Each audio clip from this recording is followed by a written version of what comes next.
Oh, the Game Awards are here, and we're going to talk about who we think is going to walk away with that big, pointy, angel weird trophy award. I've got an Xbox Series X and a PS5 and thought you'd just like to know, Dan. And Pokemon fans, Gen 4 remakes are probably on their way, so you can all start masturbating now. On tonight's Hack the Dino.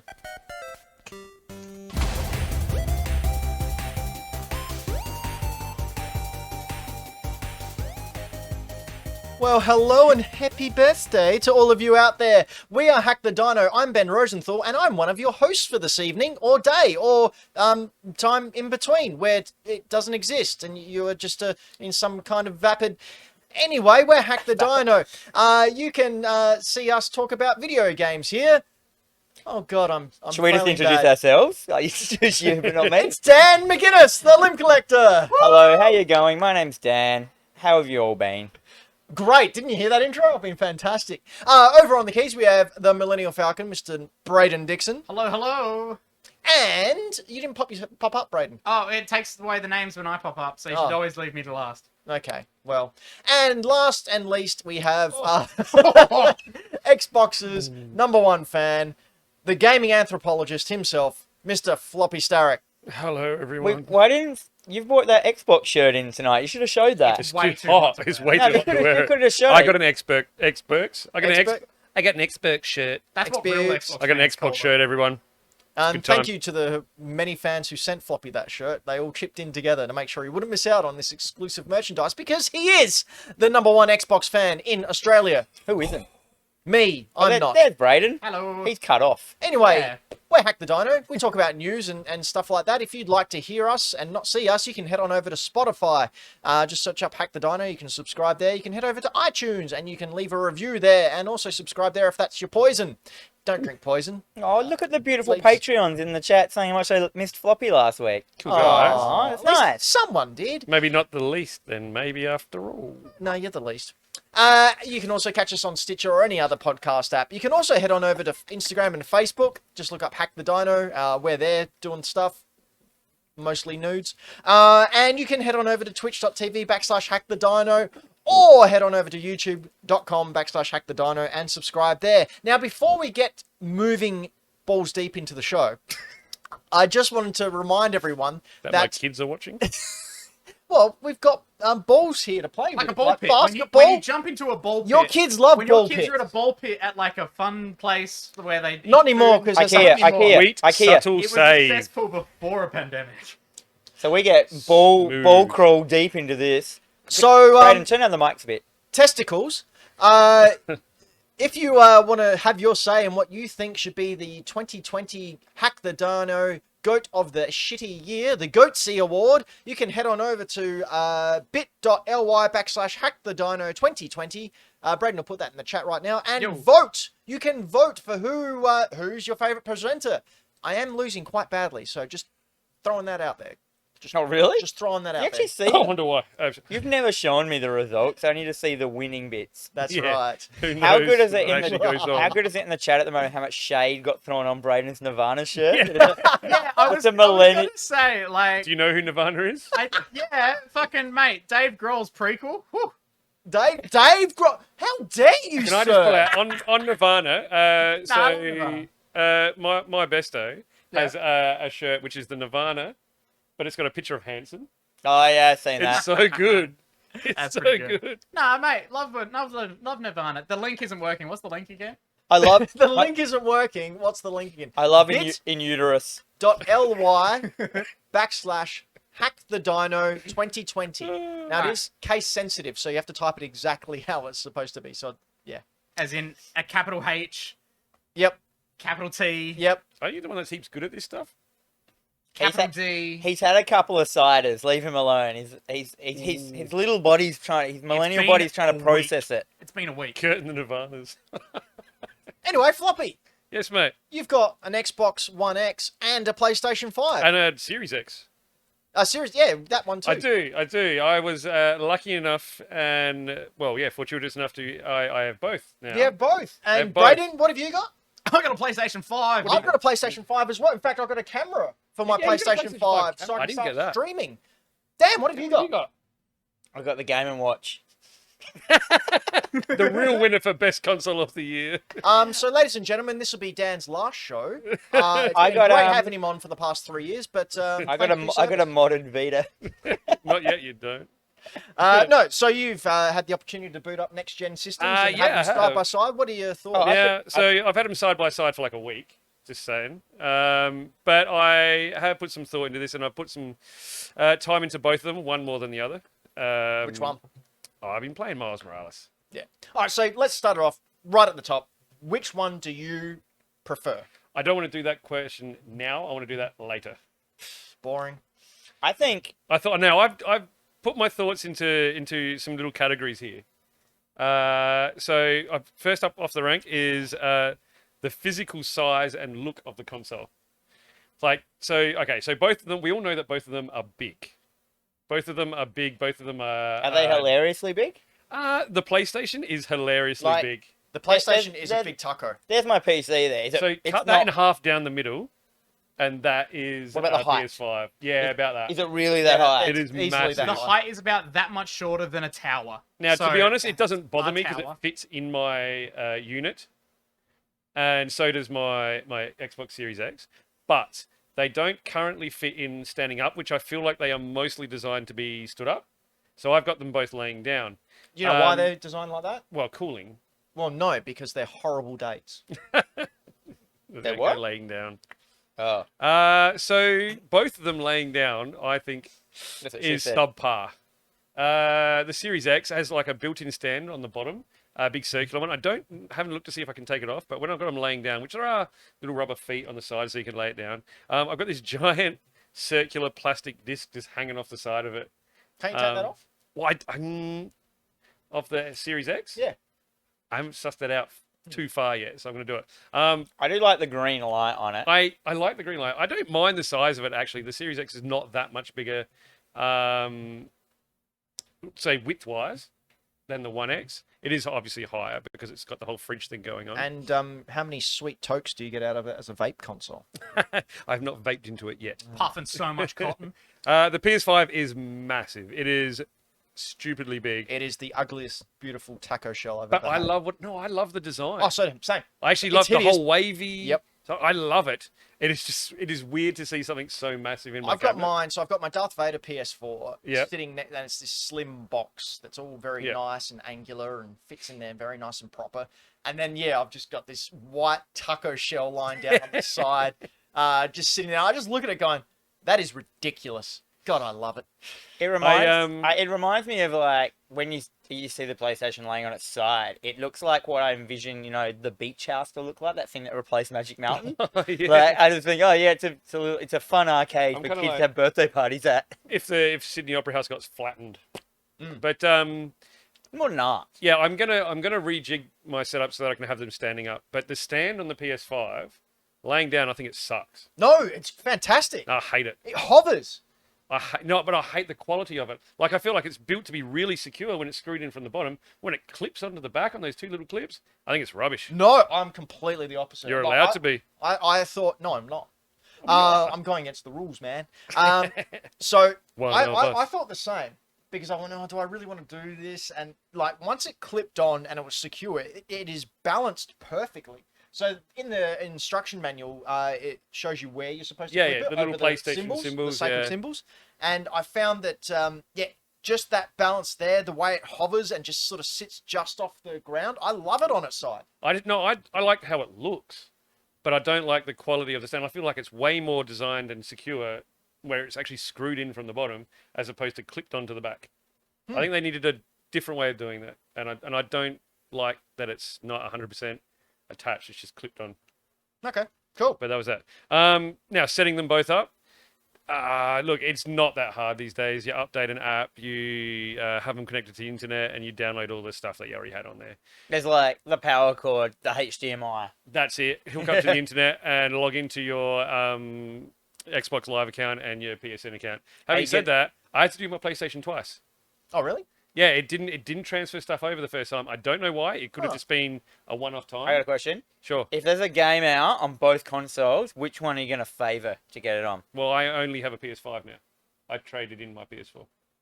No, as in Series X. Oh, okay. So if you're getting Cyberpunk, for example. Okay, so I'm still. Well, I'll get to that because that'll be answered by the end. Okay. Fine. So my Xbox, now it could be to the fact that I don't have a lot of stuff on my Xbox. It's not my main console, so I haven't got heaps of save games or anything like that on there. It transferred so easy and so quick. Like it actually astounded me how quick it was. Is that like for getting all your crap over? Yeah, just getting save games. My Xbox I'm Live always account. scared of that stuff, eh? That's like my biggest, I don't want to have to do this, like the crossover. Yeah, so last time when I did it between my original PS4 and my PS4 Pro, I had both consoles there, and I did it via a network cable. And that was cool and it's easy as well, but I didn't do that this time. I just trusted the cloud, which is something I'm too old to do. Like I'm too old. I can't trust the. I'm out there. I'm one of the young Big hip kids sword, now. blonde hair, can't trust him. But yeah, I mean, having said that, it's still really easy. You literally just pick what things you want to copy over from your PS4 or from your Xbox One. I did try and copy over probably too much the first time. Maybe that's why it is, and I just unchecked a lot of stuff. Yeah, because that drive fills up real quick. It did, especially with your PS4 stuff. It was weird. Yep. Because I kept my was it No Man's Sky game? I did not do that. The PS5 upgrade. Yeah. That's a massive game. It's huge. Of all the games that I own, are they going to go over the ones that go across? Do I have to update them or pay money or anything? No pay money. Because like the Spider-Man, I've got Spider-Man on PS4. If I pop that into PS5, if I ever get one, will that be the PS5 version? No. So it'll get a. There's a lot of the games that will just automatically update. But so you'll get 60 frames per second, but you won't get the remastered version. So there is another version of it. Yeah, they remastered it for the disc of the PS5. Well, that's all right. I want so Ultimate Edition. You got Demon Souls, didn't you? I've the got only exclusive game. Yeah. I've got that as one of my headings. Astro's Playground. So yeah, ease of setup. They were both really easy. I had a weird little issue with my PS5. I think that was just maybe something that I was trying to copy too much stuff over. So I just unchecked a heap of stuff, did it again, and it was fine. Yeah, I literally got a notification throughout the day when I was at work to say that my PS5 was ready to do all this other stuff. I'm like, that is so cool. It's talking to me. I love that. The performance, man, these things are quick. These things are so quick. Loading a game, installing a game, not taking into consideration, say, updates over your internet, because that's obviously subjective to your internet, your area, all that sort of stuff. True. I But was going to say, I want to jump in on that super quickly. Yeah, sure, man. I've found playing it recently. I have so many old habits where I would go to like open up my phone or do some other stuff while games were loading. yeah. And I just don't get to do any of that anymore. No. It's really funny. No more Twitter. I was actually thinking the other day when I was playing normal Spider-Man, and you get the load screens where he's in the train and stuff like that. Oh, was that on PS4? Yeah. Oh, I haven't seen him on a train at all. Yeah, It's but I weird. would like every time that happened, I had a sip of beer, and I'm like, I'm gonna miss this. Yeah, so like literally, I was playing Miles Morales today, How am I gonna get drunk and now? I did the fast travel, and I didn't even get to put my controller down. I was like, oh shit, okay, there we go. So the fast travel didn't even have that little like bit where he's like hanging out on the train. No, or it was just that was bang, kind of bang. funny though. Like I like those bits where he's just on Because the all of a train. sudden I'm running out of a subway tunnel. It just fades to black, and then you're there. Yeah, it was It's great. amazing. But yeah, even That's just pretty booting up the consoles. Like usually I'd walk in, I'd press the button, I'd boot up the console, I'd walk off, I'd get a drink or something. Now I'm booting it up, and by the time I get to the other side of the room, I'm like, oh, it's ready to go. I've been really getting into putting it on sleep recently. You don't want to do that with your PS5. Yeah, I know. I don't do that with anything. My PS4, it never worked. It used to lock up every time it came in, and then just recently it's been working. So I I just was turn like, everything off. but yeah, it's surprising that I turn it on and suddenly it's just on, and I'm like, oh yeah, that's right. I had it on what's it called, sleep mode or whatever. Have you guys been rest having mode, issues with rest that? mode. Well, What? that's how our PS5's locked up. That was Yeah. what they found the main case was when you put it on rest mode and you have the games running as well. Ah. That's what one of the main causes of the lockup is. Have you Okay. guys tested any of the multi you can have like 4 programs open at once kind of vibe? Not really. Is it 5 or 4? Well, it's just. I've had 2 running simultaneously on both of them. On the PlayStation 5, it's not actually them all running at the same time. So the Xbox does have them all running with their quick switch, whatever the hell they call it. Yeah. Yep. But with the PS5, it has the game switcher, in which it keeps your most recently played games, and you can jump between them And while it isn't as fast as what the Xbox Live Switch is, it's still incredibly quick that, like, it doesn't really feel like that much of a difference. Thanks, Kurt. Yeah, I've done the. Never mind. I've had a couple of games going for the Series X and stuff like that, and just switched in between them, and it's like it's just instantaneous. It's it's really You could bang on about it for a while. yeah. I always love like when you get a new next gen console and it has that opening loading screen, and you realize that you hear it and you're like, oh, it's different It's from what it different. used to be. The Xbox and you one's realize loud. this is what I'm going to see for the next 8 years. The Like, Xbox. What? Sorry, the Xbox one is loud too. It gets me. It's like being in the movies when you get the for the Dolby Oh, thing. the shitty sound. I was It's like, just someone "Whoa!" screaming at you. Yeah. All of us have the we've all got the disc version of the PS5, right? Yes. Yes. Yes. Good. Have you found that the disc drive is quite loud? No, Oh. not at all. No, I have found it's louder when you put a PS4 game in. Oh, okay. Because I've got it up Cook on it. my desk next to my tower, so I have it quite close to me, which is why it's probably more recognizable for Using me. it as a pillow. But But only while it's starting up. Once it's actually playing the game, it goes Yeah. silent. I found, only initially, like, the disc drive wants to whir up like crazy, and then it just goes, no, I'm good. Having said that, when you say we're up like crazy, It remembers it's a it's PS5. nothing like a PS4. Oh, nothing like a PS4. Like it makes a noise. Mine You doesn't make hear it any working. noise still, my PS4. So, Floppy, what do you think of the DualShock? The DualSense. No, the DualShock. DualShock was fine. Yeah? What do you think of the DualSense? DualSense, there we go. Is that much better? Or... So obviously, everyone. One of the big things that divides or the consoles lovers is their controllers, being the fact that they're quite different between the two. I've always loved the size and weight of the Xbox controllers. Hated the button placement. Yep. Personal preference. It's just whatever. People love it. People hate it. Doesn't matter. And I've loved where all the buttons and the analog sticks are on the PlayStation controller, but always thought they could do with a bit of beef up. And Bit so beefing up. So the Xbox controller is essentially the exact same as the last one. They've got the D-pad is the kind of D-pad they had from the Elite controllers though. Where it's kind of like an 8-sided disc sort of thing with all angles on it. And that's really cool. Feels nice. I like that. But essentially it's the same controller. The DualSense is it's got that weight that the Xbox One controller had. Yep. It's a bit chunkier, so I got pretty big hands, so I find it quite comfy. All right, calm down. Brag. I said hands We know what it means. and feet. Come on. And so so I love the size, I love the weight of it, and the triggers and the analog sticks are where I like them. So, which what is about the awesome. controller? The controller itself is freaking cool.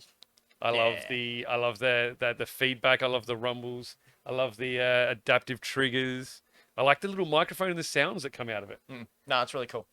All right, so games. You played some. Yeah, so I've got some games. So on the PS5, I've got obviously the exclusives. I've got Miles Morales. I've got Sackboy. There's the Astro, which comes on the PlayStation. The Astro, what do they call it? Playroom. Yep. What'd you think of it? I've only done the first little island. It is so much fun. It's great. It is so much fun. So it's basically a tech demo that's built to showcase how the DualSense works and all the little features of it. So I've done the first little island where you're running around as your little Astrobot guy, and it's just every little thing is built to set off like some feedback or like some form of function in the controller. And great. it's really cool. You played that, haven't you? You finished Yeah. it through it? I haven't finished it yet. Braden's platinumed it. Yeah, I course he played has. it. I loved it. It was All right. And I've got Valhalla, Assassin's Creed Valhalla. I bought it on the PlayStation, but I haven't played that. So that's the PS4 version. Installed really quickly. I've got Demon Souls, and I bought Immortal Phoenix Rising today. Cool. But what I've been playing is Miles Morales, because big Spider-Man fan. Oh man, it's so good. I'm sorry, Dan. No, you're very interesting, Floppy. Dan's so Dan's checked out of the PS5 conversation. Well, I got nothing to say.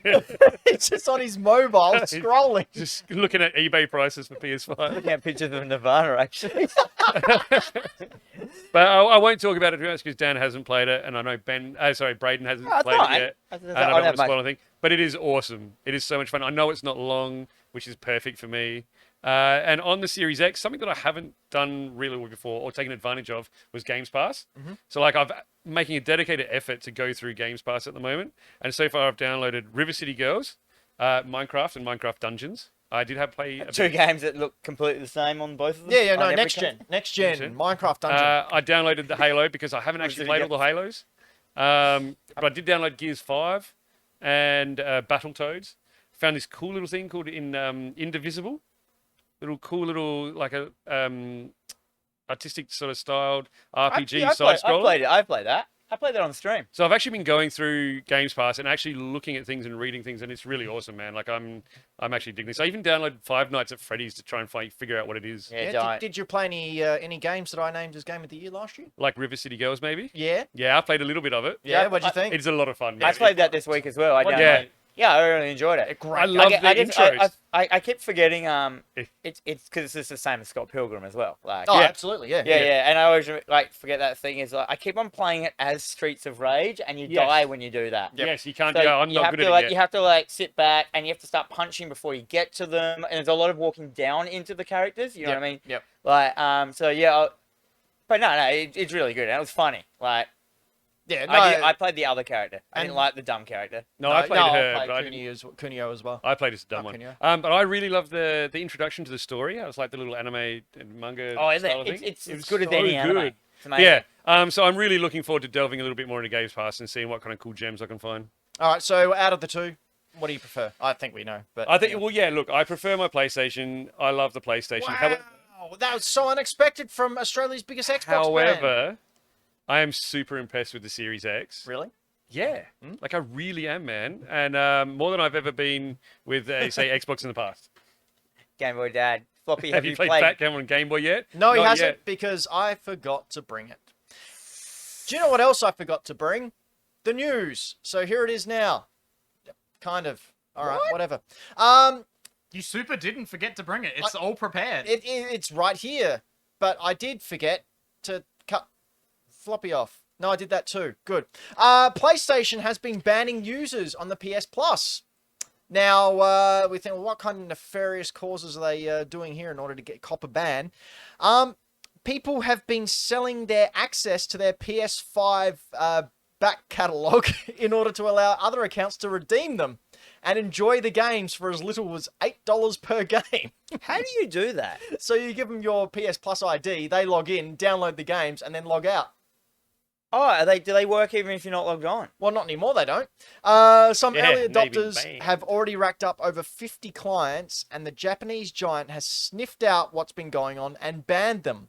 For the seller, it's a permanent ban, while those who purchase access to PS5 Plus collection games have received a 2-month ban. Even the best dude only made $500. Yeah. I don't know if that's You know what I worth mean? a ban. It's No, more of just a point and laugh. Yeah, That that's could have Yeah. made more money. I mean, and the PS Plus really isn't that expensive anyway. Like Nah, it's like $11 a month or something? $80 a year. It's ridiculous. it's like $70 a year. But I did think it was good to bring up this story because this is the future we're going to live in where you don't actually physically own the games. So I can't give Yeah. Dan a copy of... Goodbye Retro. Yeah. Like, I can't give someone a physical copy of my disc for them to play and enjoy and then go, oh, actually, I'm going to go out and Well, buy the new hot tip, collectors out there, the new retro game will be indie hard copies. Yeah. Don't tell them that. That's the big thing. Far out, man. You've just ruined Ben's monopoly on the market. I learned that from DX. Do you know what else has been ruined? But not really because it's great. And Fortnite? that's Fortnite. How did you know? I'm a cool guy. With a run sheet. So we had the big Galactus event 2 days ago where Galactus came to eat the Fortnite map. Hey, there is his hat. Yeah, we can see here. Just skip forward a bit, Braden, because this is him just getting up. How So- long does he take to get up? It's a fairly long time. He's a big dude. So we're on the carrier here, watching him come towards us. Yeah, skip forward more. Oh my god, he's Seriously, so big. more.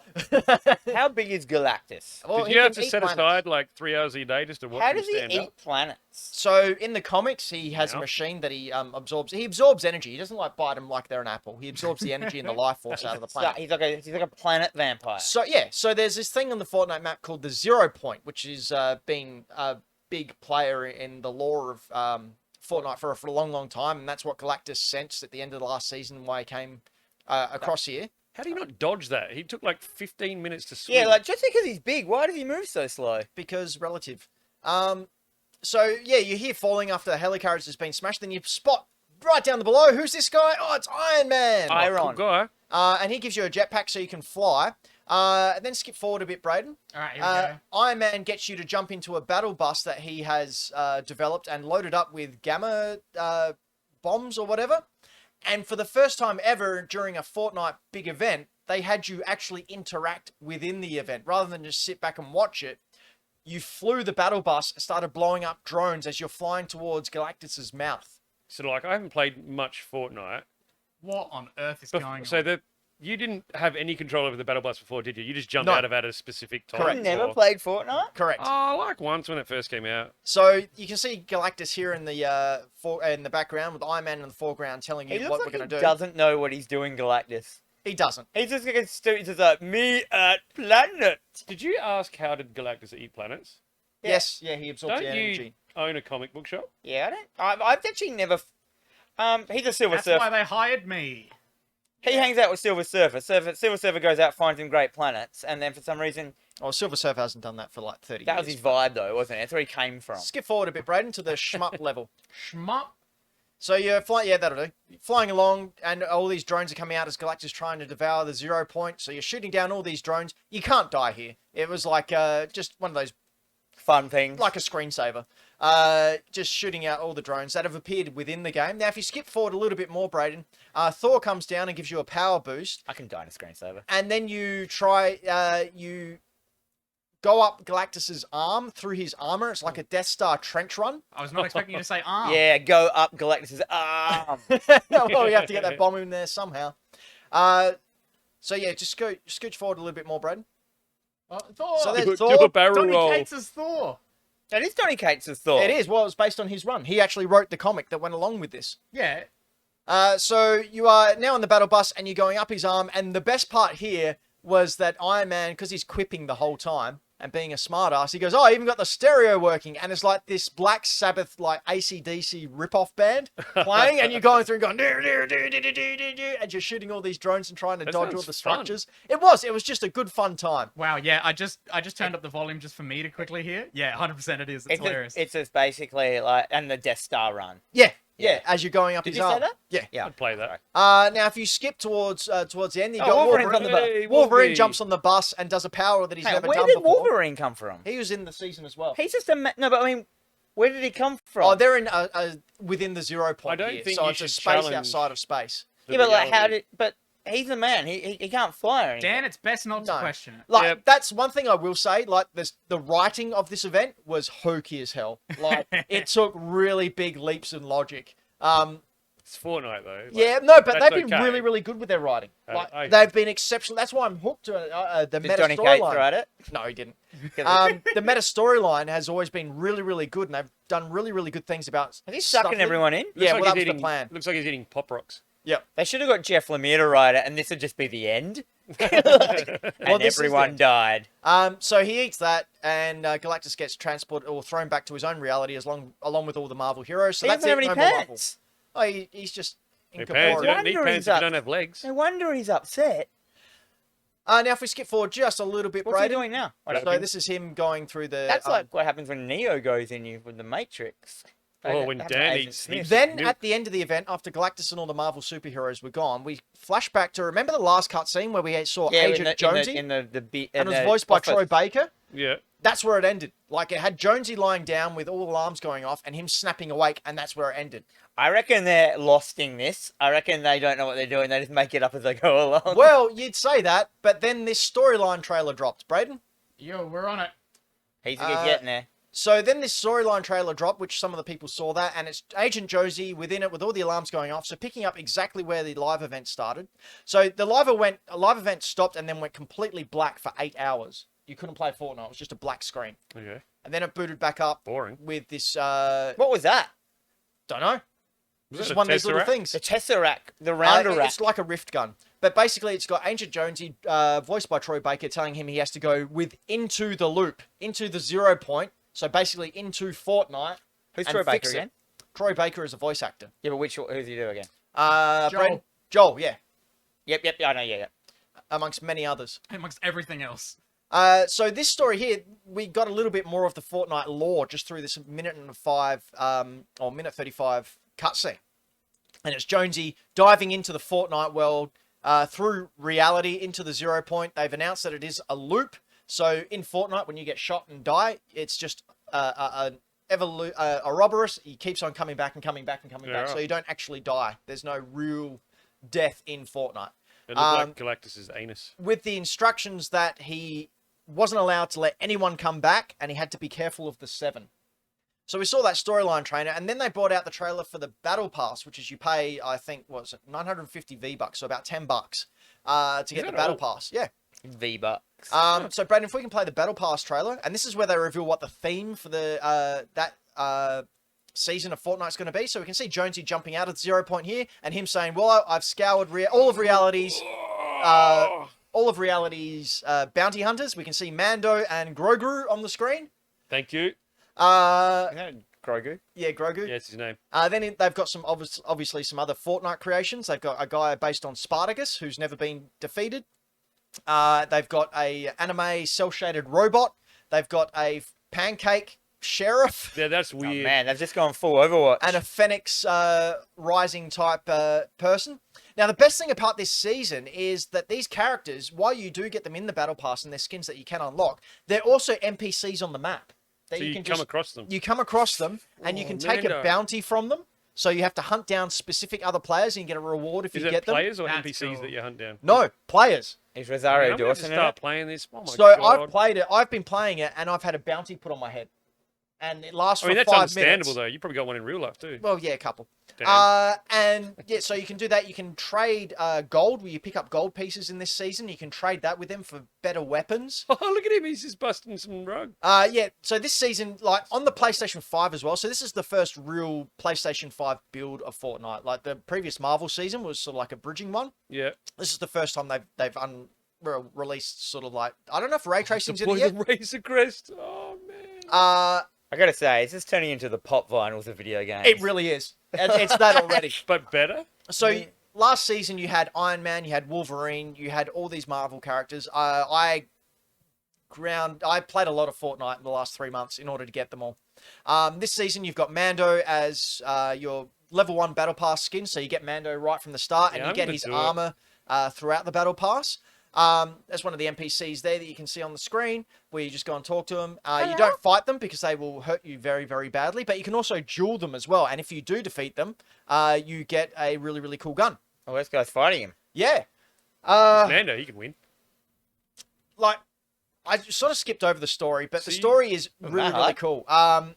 That they're sort of revealing a lot more, but part of me doesn't want them to reveal much more because I like the sort of slow burn. Jonesy being voiced by Troy Baker is amazing. Like, I didn't realize how good a voice actor he actually was until he started voicing Jonesy in the screen, because Jonesy's always been a two-dimensional character. You've never really heard him speak until that previous cutscene that we saw him a couple of months back. Then in this one, in 1:35 of him just narrating, Troy Baker infuses Jonesy with so much character and personality and purpose. Like, you actually really get behind the character. And I think it's just a testament about how great he is. Well, you're always behind them. Hey, there we go. There we go. Dance here, everyone. Oh, yeah. Give him a tip. Dan woke up after the Try the- PS5 try the presentation. bill. He probably converted me. Like, not converted me. I'm gonna go home. And We play should do Fortnite. duos. Yeah, no, I'm down with You that. and I should I jump mean, on I there. wouldn't mind I mean, playing Fortnite. I'd love to play it with you guys, but I just should get a don't pizza like, and play I don't like royales. Yeah, like, it's honestly a fun game. And because there's so many missions now, so they've never lost sight of what the aim of each loop or what each game is to win the Battle Royale. But if you can go in there and not play to win, you can go in there and do one of the side quests. You can go in there and to do the quests. You can just go in there and just have fun. Yeah, there's so much to do. They've also revealed, well, it came out today. I went home and bought it before I came here. Kratos. yeah. How much is it to buy something? Oh, Well, they all depend. So Kratos was, I Pancake think, Head is weird. Is that 1,200. that sticks of butter on his bandolier? Yeah, yeah. So Sorry. Kratos was, I think, 1,200 V-Bucks to buy. that And what was 15 really bucks? good looking on Twitter, Corey Barlog, when this got leaked, probably half a day ago, Corey Barlog just went, "What? Never heard of him." And then when it was released, he went, "Oh, wait, that guy. Yeah, I've heard of him." So I went home and bought the Kratos skin because that's the one I'll probably rock for this season, I think. You get it. So, see, Dan, you can get some cool armor. Oh wait, that was for PS5. Sorry, man. No, it's also on PS4. They also had leaked recently this skin. Oh, wait, hold up. Sorry. Not this skin. You're flying through the links. Give me a Sorry. sec. So, yeah, Let's basically... build it up again. There we go. There we are. Master Oh. Chief. Master Chef. Master Chef. Yeah, that's what I MasterChef. call him. Like, it's too easy, isn't it? So Master Chief's coming. They've got Kratos on there. They've got all the Marvel characters You know, from is that a last warthog? season. The little warthog. Yeah. It's completely insane. That's really cool. The lengths they're going to. Of course, we got next week the Game Awards coming out. Fortnite's always released something. It's a hard Microsoft and a hard Sony. Yeah, on the Game Awards. I'm expecting some kind of Nintendo thing. Yeah, you're For right. the So, Game Awards. just in terms Oh, wait. Oh, Brayden, here you are now. Entertain us. God damn it. I'm regretting this t-shirt so much. Never mind. But seriously, with I just got Fortnite that. doing all of this stuff, is this just like, has this become the biggest pop culture crossover thing ever? It's all, Well, it's just about a girl. to put that to put that into some perspective, Polly? remember No. remember 2 seasons ago they had Travis Scott do a massive concert in Yeah. the Fortnite world where he was a giant and he was just singing and rapping, and it was a fully interactive experience as well. Want to guess how much he earned from that performance? Oh god. Nothing.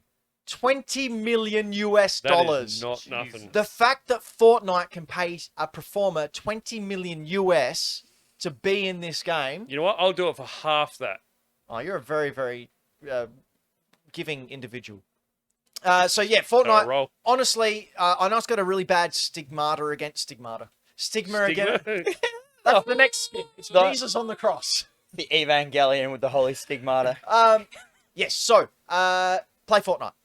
Really, it's fun. It's a lot of fun. Just do it. I'll do some duos with people if you want. Even it's Yeah, just I'm in. Hot it's just tip fun. from Ben: play Fortnite. Yep, hot tip from me. Play it because it's fun. It's just a fun time. You'll enjoy yourself.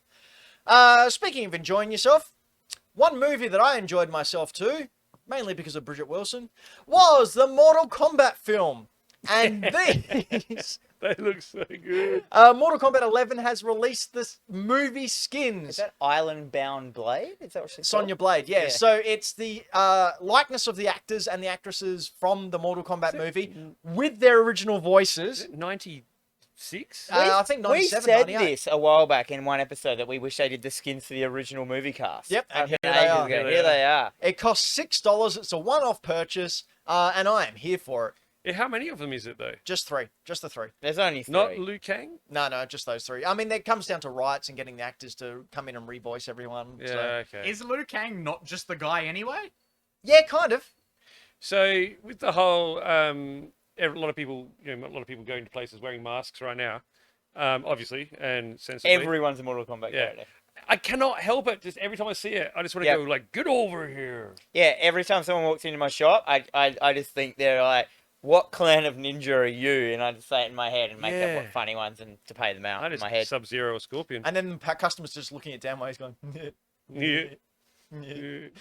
Um, For 12 minutes straight. 12 minutes. You know what'll go longer than 12 minutes? You know, in fact, it'll go for 4 hours. And that is the Game Awards, which is on next Thursday, the 10th of December. So us being the avid gamer type people that we are, thought we'd go through some of their categories with their nominees, and we decided as a collective we would vote as Hack the Dino and decide which game we think is going to win in each of the Game Awards categories. So you get to watch us argue about stuff. Not argue. We'll Yay. agree, man. It's going to be obvious. All right, so we're going to get cracking with the first category, which is Content Creator of the Year. And the nominees for that are Australia's own Alana Pierce, Correct. Jayan Lopez, Nick Merckx, Tim the Tatman, and Valkyrie. Floppy, who do you think's going to be walking away with this award? Alana Pierce. And why is that? Because she is fun. Yep.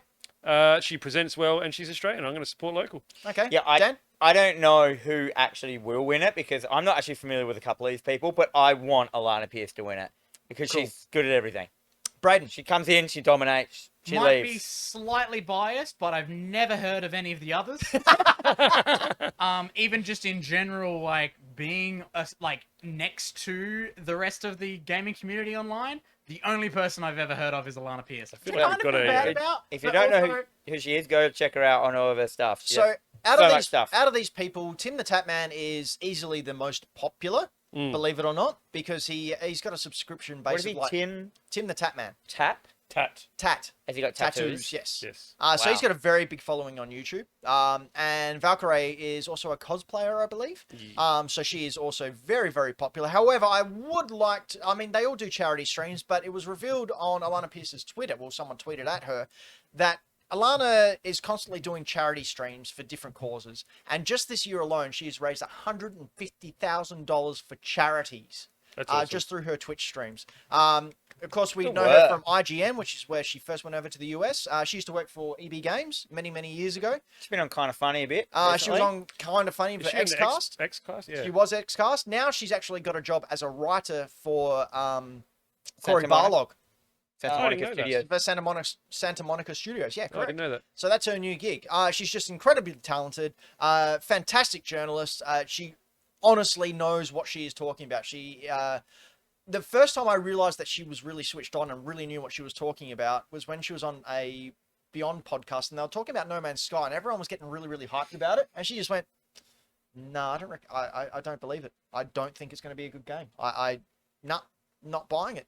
And she was right. And then she called again ahead of everyone on this IGN podcast. She goes, "No, I played Battlefront 2 and guys, I think it's pay to win." And she was bang on the money. Whereas all these other hosts had no idea. So as Dan said, go and check out Alana Pierce's Twitch and her YouTube channel as well. She's very, very open to discussing the business in general. And yes, Australian. So we should probably... Let's move on. There's plug so that. many more. Strong female character. Go. All right, so we're voting for Alana Pierce. Yes. Next, multiplayer game of the year. What do we got? We've got Animal Crossing New Horizons, Among Us, Call of Duty Warzone, Fall Guys Ultimate Knockout, or Valeriant. Okay, I'm just going to say, I think Among Us is going to win, but I don't think it should. Why don't you think it should? I just don't think it's very good. Okay. Have you seen all those like hilarious like videos of dudes buying like the most trigged out computer ever? Going, yeah, I got this, cost me $3,000, and then it shows them just playing Among Us. Like, Floppy, what do you think? As much as I don't particularly like the game, I cannot ignore the impact that Animal Crossing had on the world, so I'm going to go with Animal For Crossing. multiplayer? Yeah. Brayden, what do you think? Honestly, just from like everything recently, I have to say Among Us. I will not be surprised if it wins because it has been the biggest it's a thing phenomenon, ever. yeah. Yeah, my daughter Can I plays just it amend nonstop. mine? Yeah? You've got it sticking out the top, Braden. Because Yeah, I I know, just I'm trying based to that fix it. purely on the impact of the game, not thinking, what the hell does Animal Crossing have to do with multiplayer? Yeah, that's what I was going to bring up. Animal Crossing, the multiplayer consists of you sitting there for 5 minutes while the person comes and visits your island. Screw that. Call of Duty. You know what? I'm with you there, Floppy. Call of Duty. Call of Duty consistently has a player base. Massive player base. I know someone who buys PlayStation, buys a PlayStation, only buys the Call of Duty games each year. What's the last one? So Valeriant. Valorant is a little bit like CS:GO meets Overwatch. Is it like one of those free ones like Warframe? I don't know if it's free. Let me double check. Doesn't matter. Who cares? It's not going to win. So we all deciding on what are we split at? We got 2 Among Us and 2 Warzone. Yep. So I'm going Flip Brayden a coin. and Dan and Ben and Floppy. Yeah. Well, what do we do no. here? I think. Yeah, I think it'll win, but I feel obvious also as well. I think like Animal Crossing, they're both like. It's not a multiplayer game. I don't even know why. Yeah, I it's didn't in think this it. It's just category. the Isn't fact that Can it had. you visit islands? You can, but it's not a great multiplayer game. No, fair enough. Yeah. Yeah, Yeah, but that's that weird. doesn't matter to these game awards. It literally says for outstanding online multiplayer gameplay. Yeah. And Animal Crossing certainly doesn't have that. Yeah, I mean, Fall Guys. Weird. Obviously, lots of people played it because it was free and plonked onto the PlayStation. Yep. If that game hadn't been free, it wouldn't have even got. But it's ticket also away. had its time in the sun. Like I think Among Us came and just completely overtook all the hype that it had. Was Because Among Us free? Yes. It's free on mobile, $7 on Steam. But you get all the skins and stuff, and every single top streamer is playing it. So if we had, it's down to Among Us and Call of Duty Warzone. Can we get someone to flip? What about Townsy? Can he flip a coin? Townsy. Townsy, just ask what he All right, thinks. Townsy, Michael Towns in the chat. What Which one game do you think is going to be the best multiplayer? He's one of our mods. He's counts. a moderator for us. Can he break the tie? He's He listening. says He's talking some of other those. Yep, he's busy CS:GO being a mod. Overwatch. Go Overwatch. Well, Write we're the gonna name of the delay. game, Waiting on Townsy. you. We can't wait because he's on a delay. No, we're waiting for him. Animal Crossing. The rest are saying We no can star come back to because- him. We said why. Townsy said Animal Crossing. So he hasn't helped us at all. We'll come back to that later. Yeah, all right. Okay, family game. We have best family game. That's No, awesome we're going to skip that because who cares about sports? Well, Tony Hawk would win. Okay, That's Tony Tony Hawk. Hawk. Tony Hawk. Tony Hawk. Best sim, don't care. No, no, best family. go to bit simple for a sec.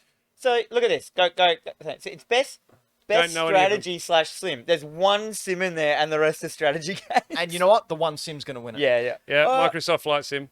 Yeah. So, but like, it's a broken category. Quality of game, Microsoft Flight Sim's going to What win. do we got that. here? Best family game. Okay, Crash or as I like to call it, the Nintendo Award. Best Crash Bandicoot is not a family Surprisingly game. not like stacked to Nintendo today. I know. I'll just read out the nominations. Animal Crossing New Horizons, Crash Bandicoot 4, It's Dick Time, Fall Guys Ultimate Knockout, Mario Kart Live Home Circuit, Minecraft Dungeons, and Paper Mario The Origami King. It's clearly We Animal appear to be Crossing. frozen. It's the one that brings families together.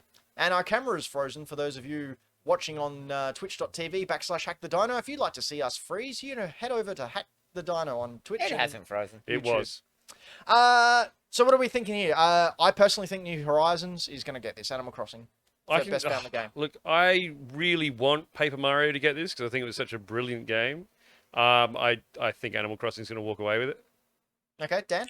So it's a family game. So it's a game that is going to bring families together. And No, That- family. I think it's family-friendly game. is that what it means? What is I that think little tagline saying? Best game Best game. appropriate for family play. Yep. Appropriate for And family I will just play. bring up, I told a story last episode about my personal game of the year was Animal Crossing because during isolation, when I visited my daughter who was with her mum, we sat down out the back and played Animal Crossing together. Okay. So... Like I don't think any family is going to play Crash Bandicoot. That Crash Bandicoot game is an adult game. It's so hard. Any kid would hate it. Literally hate it. Minecraft Dungeons isn't really anything a mum would play. I think the Mario Kart track. What's that thing called? Yeah, Live Mario track? Kart Live. That is actually pretty. Like a family would sit down and watch a member of the family play that, Yeah. and then take it in turns. Yeah, take it in turns because you don't have a family, unless you're my household, you don't have a Switch for each person within the household. You do. I do, but But yeah, Whatever. no. But I can see that being a family thing, like an old pass to controller style of thing. Yeah. That's actually a good point. I still think Animal Crossing is going to take it, Same here. but I want Paper Mario. to Brayden, get what do it. you think? Yep, it's a knockout. Animal Crossing all the way. That's the name of the game. Okay, RPG. Oh, best fighting. Best fighting. I'm going to say Mortal Mortal Kombat. Kombat. Well, we should mention as well that the two games that are clearly the best two games here are games that aren't out this year. No, they've had additional They're, DLC. they're just DLC. So Yep. basically, One of the things that. and Sorry. two of them are anime fighting games, aren't they? What's that first game? Read them out, Ben. That Yeah, you is should be reading them Grand out for Blue the Fantasy podcast. versus Mortal Kombat Ultimate, Street Fighter 5 Champion Edition, One Punch Man, who gives a crap, and Under Night in Birth, late whatever that is. So again, yeah, Mortal Kombat 11 because they've had more DLC this year. Yeah, I think it gets constantly supported. But will they actually choose that? Oh, it's a vote. So this vote is done 50% by the audience, 50% by judges. All right, so moving on. Next category is Best Role-Playing Game. The nominees for this are Final Fantasy VII Remake, Genshin Impact, Persona 5 Royale, another DLC, Wasteland 3, or Yakuza Like a Dragon. This is a tough one. I don't think it is. I think it's Yakuza's easy. are really popular, man. But Like, it's such a different Yakuza though to all the other Yakuza. But That is people are true. loving that it's different. I know, but I think Final Fantasy was more open to. suggestion. No, I think there was just more people that would play it than there would be the Yakuza game. I think that was But more more Yakuza's more niche. But if more people will play it, doesn't necessarily mean it was a good game. No, but I think it'll get more votes. Persona 5 theoretically is in that category. It's not a new game. Like, We've just it's got a ridiculous, but I reckon it'll win.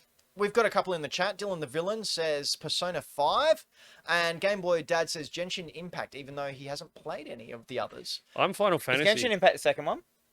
Yes. Yeah. I reckon that game, everyone's been, like, cream pantsing it. Haven't you played it? I've played it. It's fine. It is what it is. Wasteland, I don't reckon Wasteland 3 will get it. No. All right, so our picks. Floppy, what are you saying? I say Final Fantasy. Final Fantasy? Yeah, same here. Two Final Fantasy. I'm saying Yakuza Like a Dragon. Braden? Oh, that's interesting. I was going to say Persona 5 Royal. Oh, well, I guess by numbers, we're going with Final Fantasy 7. I just think Yakuza, although as awesome as you said, I think it's too niche. Yeah, it might be. As well, if you've played all the Yakuza up to now and this one's only an RPG, you're not going to jump onto this Yakuza because it's an RPG if you've never played Yakuza. Yeah. You're only Um, going to play it if you played all the other ones, I think. and Persona people who play Persona love Persona. Yeah. But it doesn't bring anyone new to the like. No one's gonna. It's really hard to get into Persona. Yeah, and no one's really gonna start playing Persona. Especially playing the 4 before it. As in, what we're trying to say is the most accessible one is Final Fantasy VII. Yeah. Yeah. Because like it's got such a lineage, everyone knows it. Everyone was like willing to give it a go, and all the people that missed it the first time around, It's they also- wanted to play it. Wouldn't It's also Genshin be simple. the most accessible? Well, Nah, it's free. it is free. But I Yeah. think most people will know Final Fantasy. Like it's got that name. It's like Yeah. iconic. Are you like me? You don't trust a free game? No, I'll No, play it for I'll a play a game. free game. No, I don't trust a free game ever. I know they're fine. I'll eat free lollies or So Triple Indy in the chat, good old Triple Indy, has said that he loves Persona, but Persona 5 Royale should not win. And yeah, I think that's a fair call. All right, moving on to the next category. And we have Best Action Adventure. oh, this is hard. so hard. The, Yeah, poor, the see, poor I s- forgotten Star Wars finally gets in. I Nice. originally wanted to skip this one because I didn't think that like these next couple of categories that are coming up, it's basically just the same games as Game of the Year. So I thought, you know what, we don't really need to focus on them. I'm willing to I know. think Star Wars there is the best action adventure. Yeah. Now, ultimately, I haven't Ori- played Assassin's Creed yet. Ori is a platformer. That is not an action adventure game, Correct. in my opinion. What's the last one? Last of Us, fuck. Last of Us 2 was too slow. Oh yeah, read them out. But you're supposed to read them out. Ghost there. of Tsushima, I would, think but was. I keep getting cut over. Yeah, that's so true. if the host is allowed to host, then the host will host. So we have Best Action Adventure: Assassin's Creed Valhalla, Ghost of Tsushima, Marvel's Spider-Man Miles Morales, Ori and the Will o Wisps, Star Wars Jedi Fallen Order, and Loto 2. Yeah, if you want, in the chat, Triple Indy said if you want action, it's Spider-Man. If you want adventure, it's Ghost of Tsushima. Yeah, I completely agree with that. They're two. I go with Star Wars. They're two different categories again. This is why I wanted to leave this out because I think it's Star too- Wars. Like everyone forgot about Star Wars. But remember, everyone creamed their jeans for that game when And it came out. It's a great combination of both action and adventure. You know what? Star Wars was such a great game. I'd like to see it win just so it gets something. So I'm going to go with Star Wars. Star Me too. Wars. Star Wars. It won't. No, of course it won't. It won't, but it gets our vote. Yeah. Spider-Man will win. No, I don't know. Best action, we have Doom Eternal, Hades, Half-Life Alyx, Nioh 2, and Streets of Rage 4, which is really weird. We just had the best action adventure, and now we're going to best action. What? Streets of Yeah. Rage? Is that a fighting game? Doom Eternal. All right, so Hades is not an action game. 6 people played Half-Life Alyx, like that could actually afford a. Nioh, yeah, no one cared about Nioh. I got that copy. You gave me that copy. Yeah, and I gave you a I played copy. for a while, and it just wasn't anywhere near as good as Dark Souls or what was the other one? What was the other? Sekiro. Sekiro and that. I reckon if you're gonna go action, it's Doom. Yep, I agree. I think Doom will take this one out. Doom is just non-stop action. Like it is action personified. Braden, what do you think? I agree. Doom is action personified, but in a way that doesn't make it impossible. You feel like you're a superhero when you're playing Doom, no matter And how good you are. again, Doom's fun, though. Like, even when you die, you go, oh, man, he kicked my ass. Yeah. Like, it's just one of those games where you don't mind getting slaughtered because you're just back into it. And oh my god, look at this category. innovate, yeah, we're going to skip this one. Apparently Skipping last Just innovation. read out what two- it's called quickly. Innovation in accessibility. It's what is very the important tagline? for the people who it is important to. Yep. And apparently Last of Us was incredible with it. Yep. I haven't heard about any of the others. Yeah, and I don't think it's, like, appropriate for us to really comment on it. We're the wrong people to talk about it. Yeah. Best VR or AR, we've got Dreams, which was Dreams in VR? Oh, it's augmented reality as well. Forget what I said. Half-Life Alyx, Marvel's Iron Man, Star Wars Squadrons, or Walking Dead Saints and Sinners. Clearly, the best one is Half-Life Alyx. Yep. But once again, no one... Disagree. Oh? Iron Man is fantastic. it's a sickening Yeah, mess. but floppy. It's It's not asking for the best story in a VR. It's the best VR, best use of VR. Yeah, have you played Half-Life Alyx? No, but how many people have? Like 6. Enough to review it and But, give it a like- very high score, much Wait. higher than Iron Man VR. And it was- I would put Squadrons above Iron Man as well. Yeah. Squadrons was really cool. Of the 1 minute. So I what do played we of it. think will win there? I reckon Half-Life Alex, just because again it needs to win something. Well, it is the best VR game if Yeah. you can get your mitts around like it. Yeah. What do you think, Brados?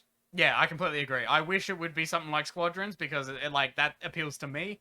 But Half-Life Alex quite literally like changes a lot of stuff with VR to make it feel incredible. With it, you got to say thing as well. If you're playing all these games, because you can play these all on a Valve Index. Yep. You know, if you're playing them all on a Valve Index, it's still Half-Life is the best because that uses everything to the maximum. All your fingers and. Yeah, that's right. Anyway. Okay, so Half-Life Alex. And next category, we have Best Community Support. What? Skip. Well, surely it'd have to be Fortnite. I mean, though. Fortnite. Fortnite, yep, done.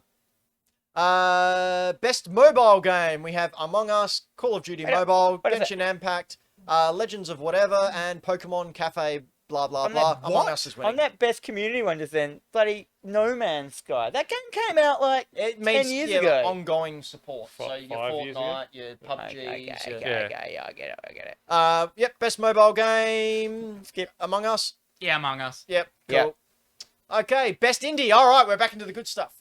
Not to discredit all the devs who spent lots of time Read 'em out. doing those other ones. We have Carry On, we have Fall Guys, Ultimate Knockout, we have Hades, we have Spelunky 2, which I feel is getting really shafted this year, and we have Spiritfarer, which I haven't played, but is on Xbox Game Pass and has a lot of really nice things said They're about it. all chronically good games. Did you play Spiritfarer? Yeah. What's it They're like? Oh, it's wicked. It's a masterpiece of what's the word? Like just sexy art. Yeah, very much a Ghibli type. Yeah, feel yeah, to like the animation, the frames of the characters moving, and then it all works well. Spelunky is more Spelunky. Spelunky is nearly a perfect game.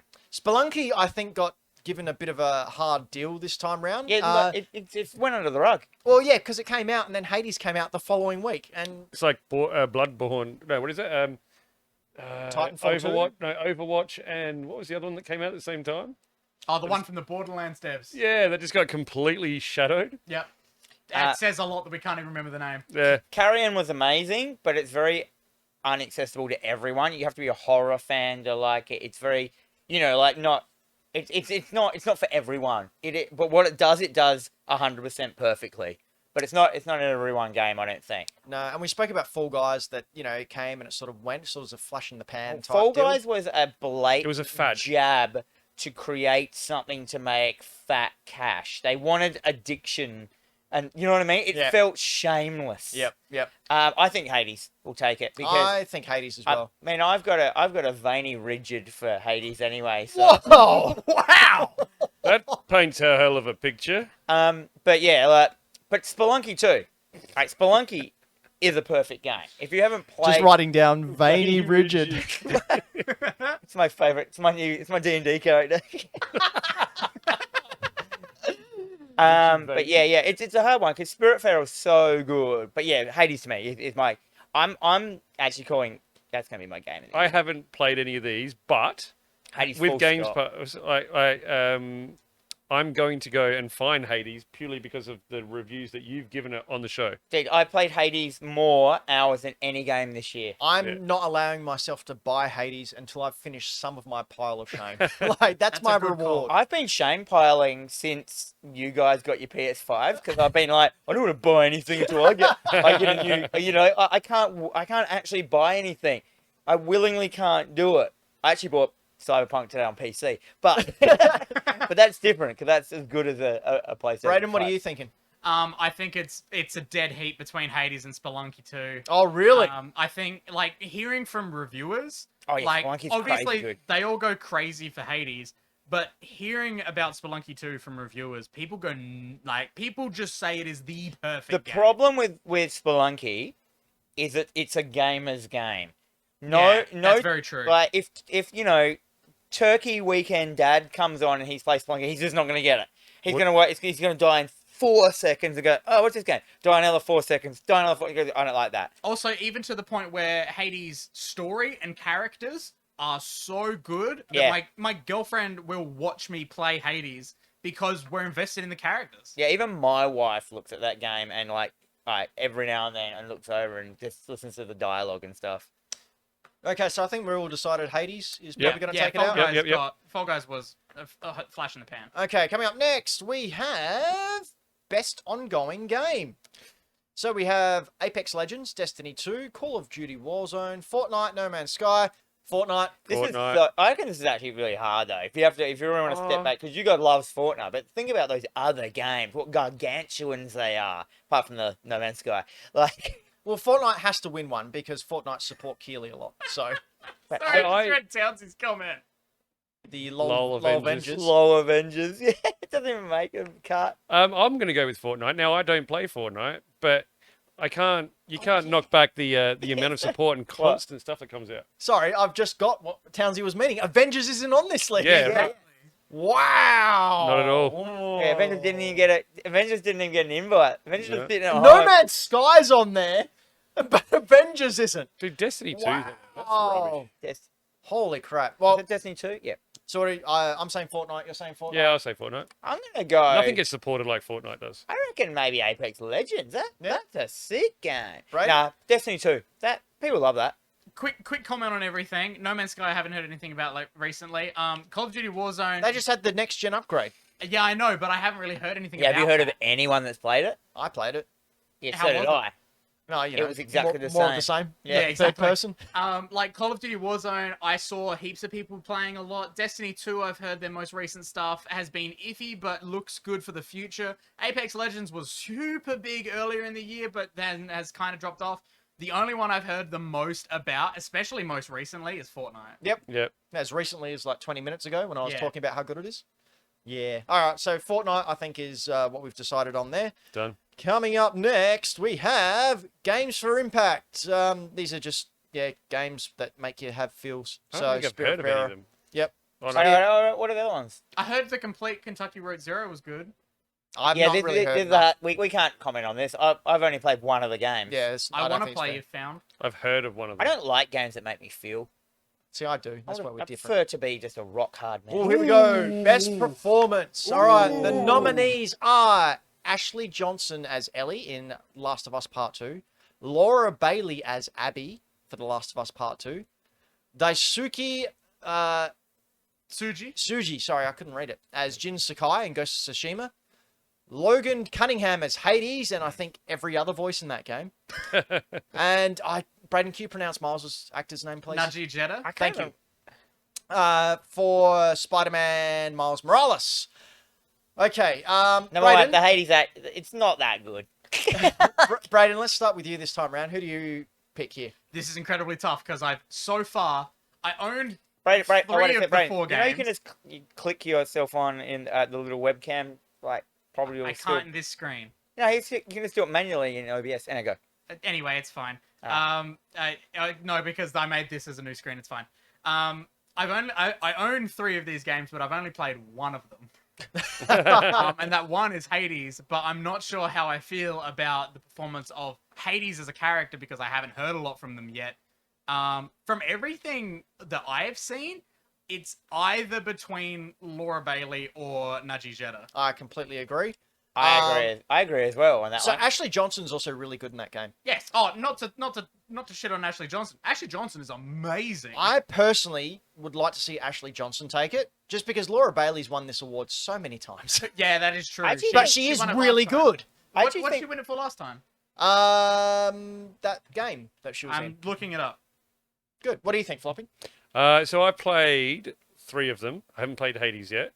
I haven't finished any of them. Surprise, surprise. You don't need to finish them. Just enjoy. But it's going to have to be either Ashley Johnson or Laura Bailey because those performances got your feels. Yeah, Not absolutely. that Miles doesn't, but it's so light-hearted. Well, Whereas the other ones were it's- like deep and I think, and I'm going to get into this as we get further on, The Last of Us Part 2 was such a genre-defining game. It's the next step in storytelling in video games and showed video games as an actual art form and as an actual way that people can interact. And like, they forgot to make it fun. well, yeah, no one's saying that. But like just the writing, the acting, the rendering, the questions it poses, and making these characters feel like fully fleshed out 3D characters, is just groundbreaking. It's a groundbreaking game, irrespective of the Of how controversy. fun it was, yeah. And I go Ashley Johnson.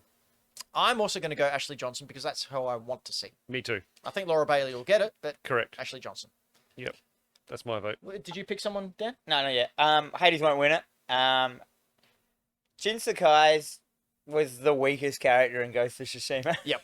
He was so wooden and funny. Like, I mean, Do you know what the best part of Jin Sakai is? Was when the actor Tasuki was watching one of the scenes where he's getting into the hot tub, and it shows his bum. Then he just goes, "Oh yeah!"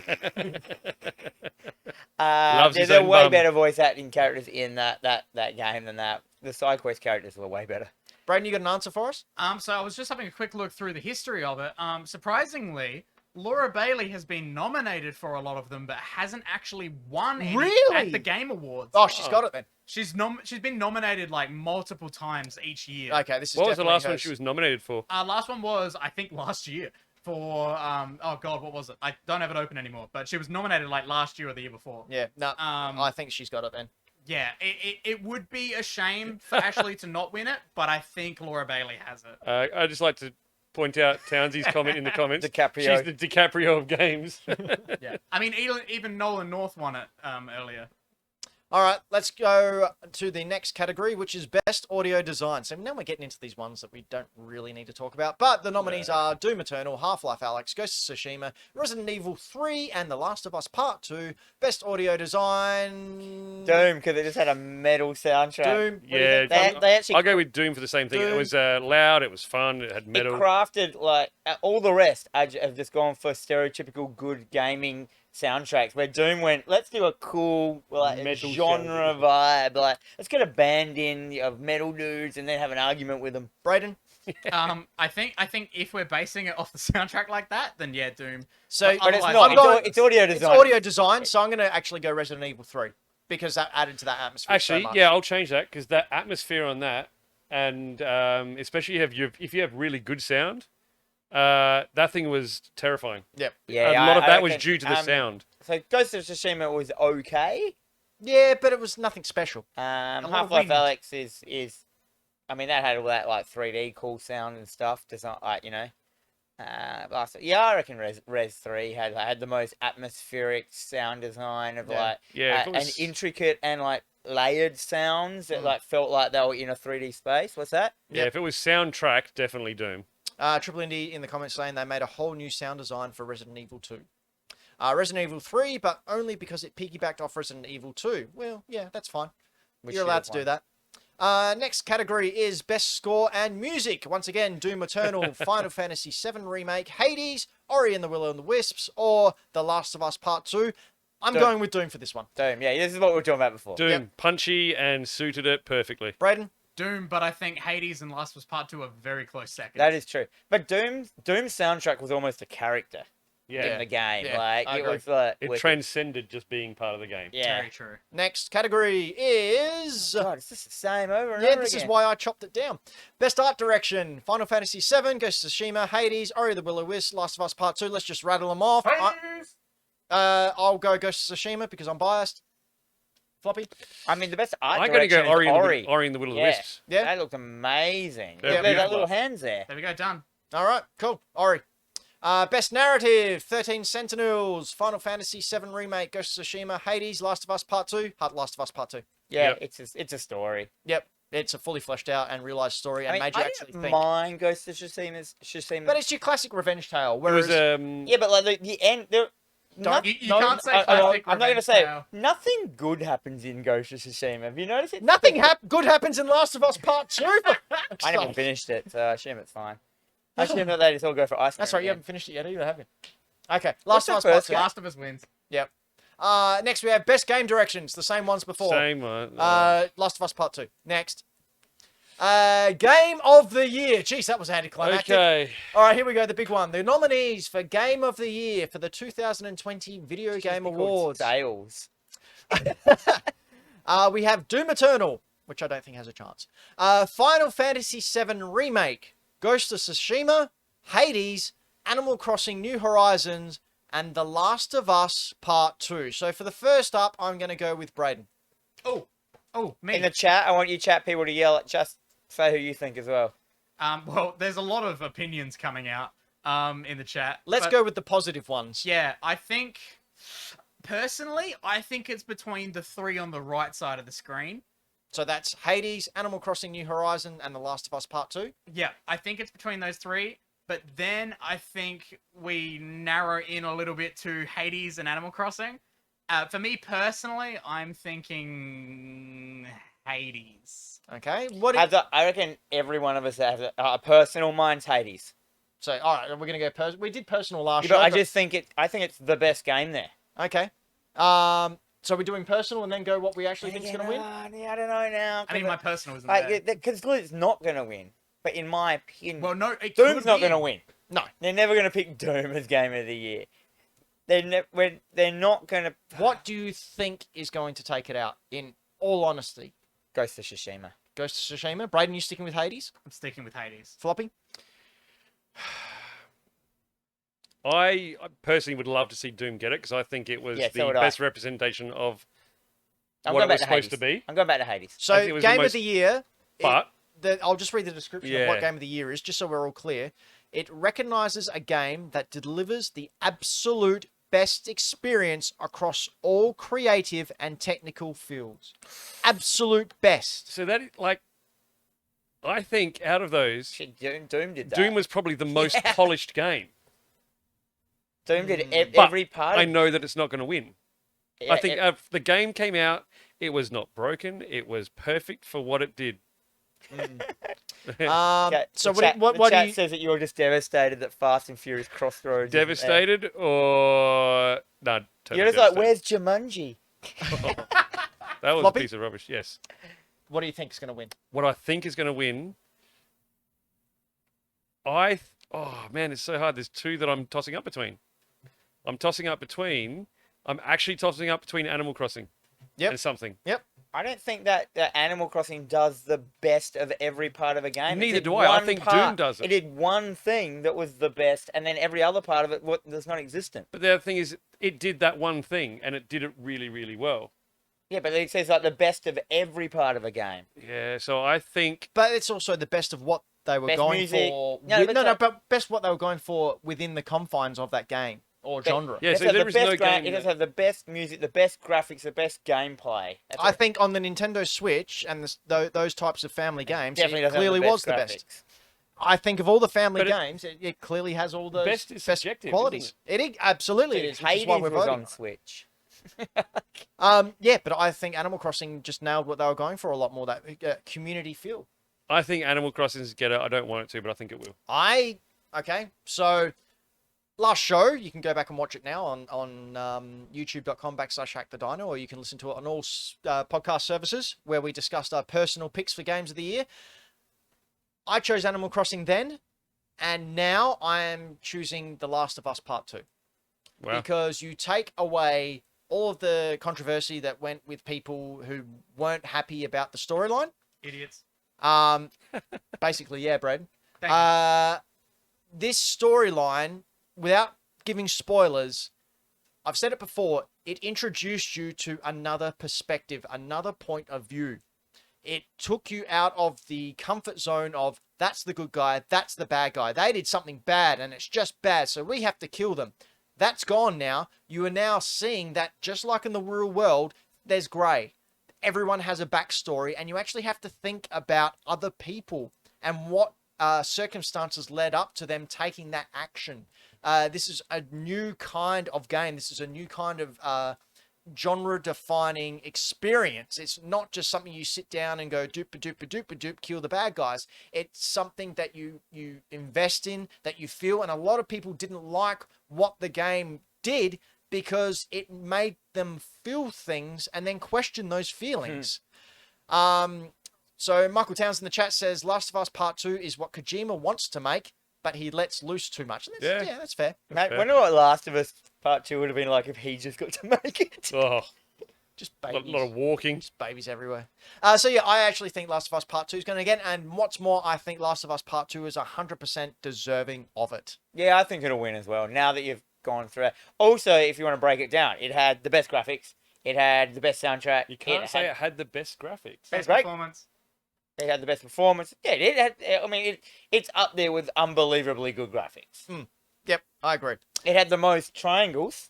It had the most triangles. It wins you the can triangles. say that. It wins the triangles. Something that's also synonymous with the Game Awards is announcements. We get a lot of surprise announcements, and considering there hasn't been a lot of Nintendo announcements this year because of the ongoing global bastard, I thought we'd each make a prediction as to what we think big announcements there may be at the Game Awards. So I'm going to start off with Braden.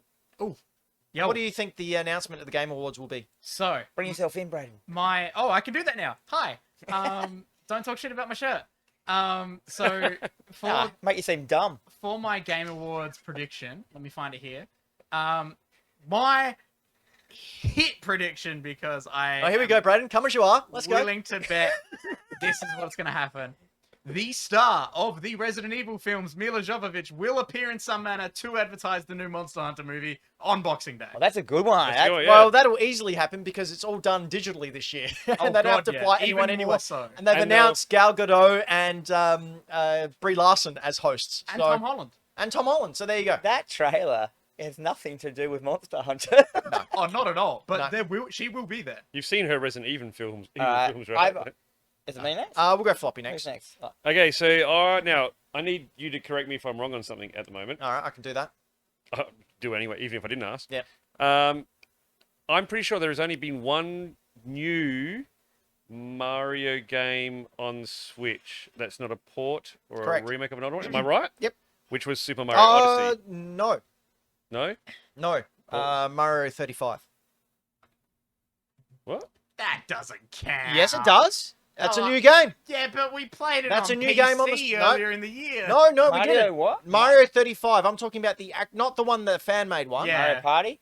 No, but Um, so there's been okay, so here's my thing. There's been a buttload of Mario parties. There's always one on each thing, right? Super Yep. Mario Odyssey was a new Mario game. Yep. I think they're going to bring out Super Mario Odyssey 2.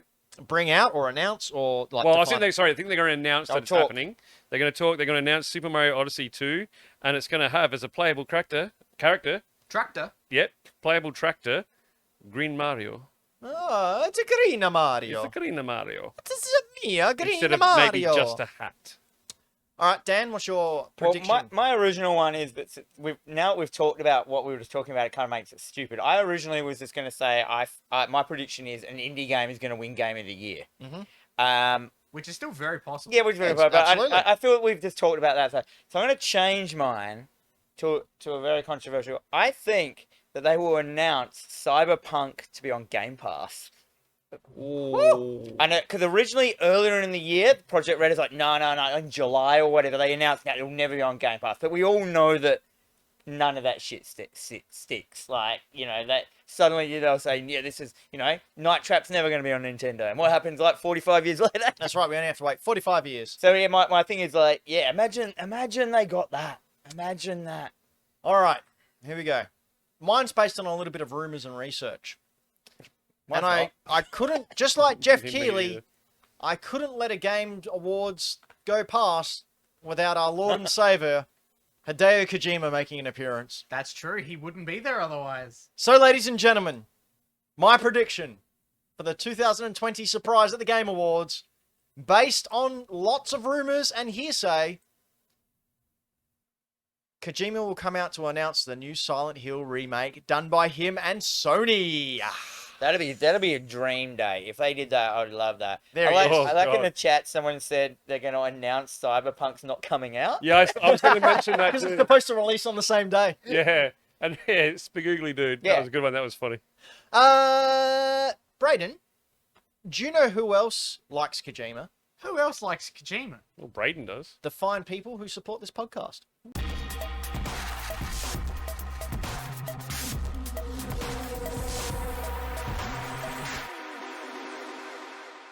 Hi, my name's Dan McGuinness, and this is Greenlight Comics. We specialise in graphic novels. We're a little bit different from a normal comic shop where we will have all our stuff in genre instead of publisher. We have a really good membership system where you guys can subscribe to issues or volumes, and each time anything new comes in for you, you get a message to say that's in for you. We also give a reading list of everything you've bought, so you can ask us, where you're up to, have I got this, or what next volume I'm up to. Every Thursday we get a new shipment of comics and graphic novels from the US. You can subscribe to our newsletter so you can be updated that morning at 9 o'clock of all the new stock. At 1 PM every Thursday we do a live stream video where we go through and show you what new books have come out and show you the interior of them. It's called the Green Stream. Tune into our Facebook at 1 PM. We're awesome. We have an extensive range of D&D stuff, from dice to manuals to everything D&D. We really love D&D. We have a huge range of younger reader graphic novels. We think getting into graphic novels really early is really important, so we have stocked that up to the brim. We believe that graphic novels is a great way to get your young reluctant readers into graphic novels, but it's also a really good outlet for avid readers as well. So come down to Greenlight Comics. We love graphic novels and we want to share them with you. And we're back. You're back too. We both got backs and fronts. We're fully 3D realized people. My front- Holy shit! My front's my best angle. Baby got back. Dan, someone you'd like to thank? Oh, we'd love to thank our Patreon supporters. You beautiful people over on Patreon that support us, we love you so much. And for that, you get a beautiful little readout. So thank you to Dat Beard, thank you to Karen Knight, thank you to Dylan the Villain. Thank you, Todd Randall. Thank you, Sam Beard. Thank you, Triple Indy. Thank you, Mike Towns. Thank you, Ash Knight. And thank you, Game Boy Dad. I'm glad you guys did that because I couldn't read those ones. Oh, The cameras in the we're way. professionals. For those who Professional what? Don't ask, but we're certainly there. So if you want to support us a little bit more, you can cruise over to Patreon, give us a couple of bucks. If you don't have any bucks, that's fine. You can watch us over on Twitch every second Friday or whatever it is, every other Friday. That's it, for free. Or you can catch us later on SoundCloud or YouTube if you want to watch us whenever you want. But for the people who want to, maybe throw us a couple of extra chichingas, that's Chimichangas. Chimichangas. You can get Patreon, what are they called? Benefits, such as stuff like invited into the private Hack the Dino Discord. You can get your name shouted out every episode, like we just did then. Sam Beard! Oh, not that I loud. think Sorry. I think you peaked so much that it didn't even pick that up. Yeah, right. You can get an exclusive, extra monthly show called Hack the Dino. Called Dino More, it's another show. It's great. You can get a digital supporter badge created and drawn up.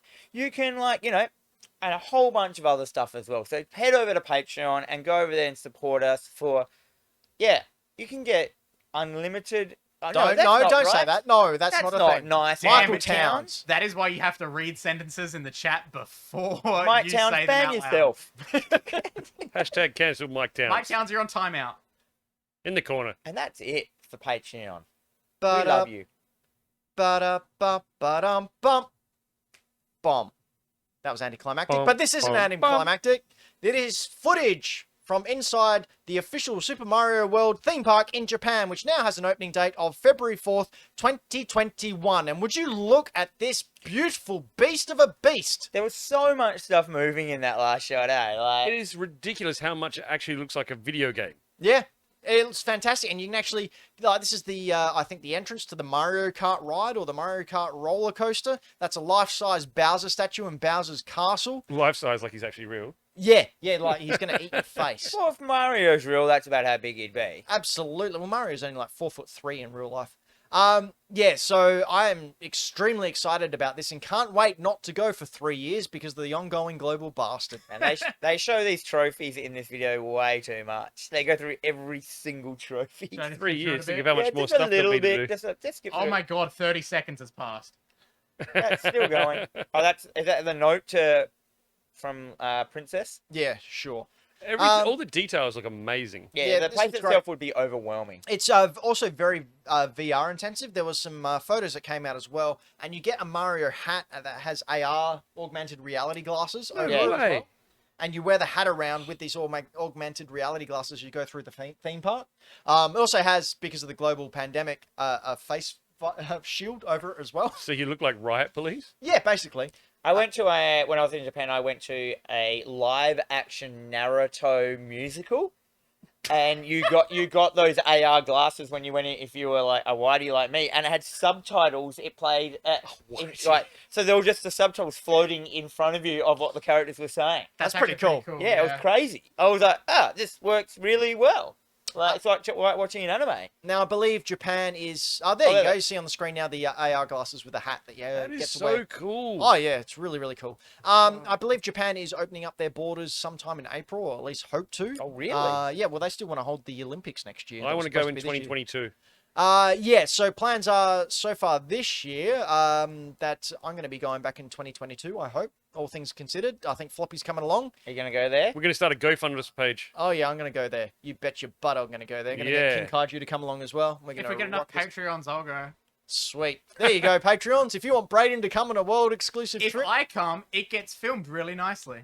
yeah. But if you don't, then We get a vlog.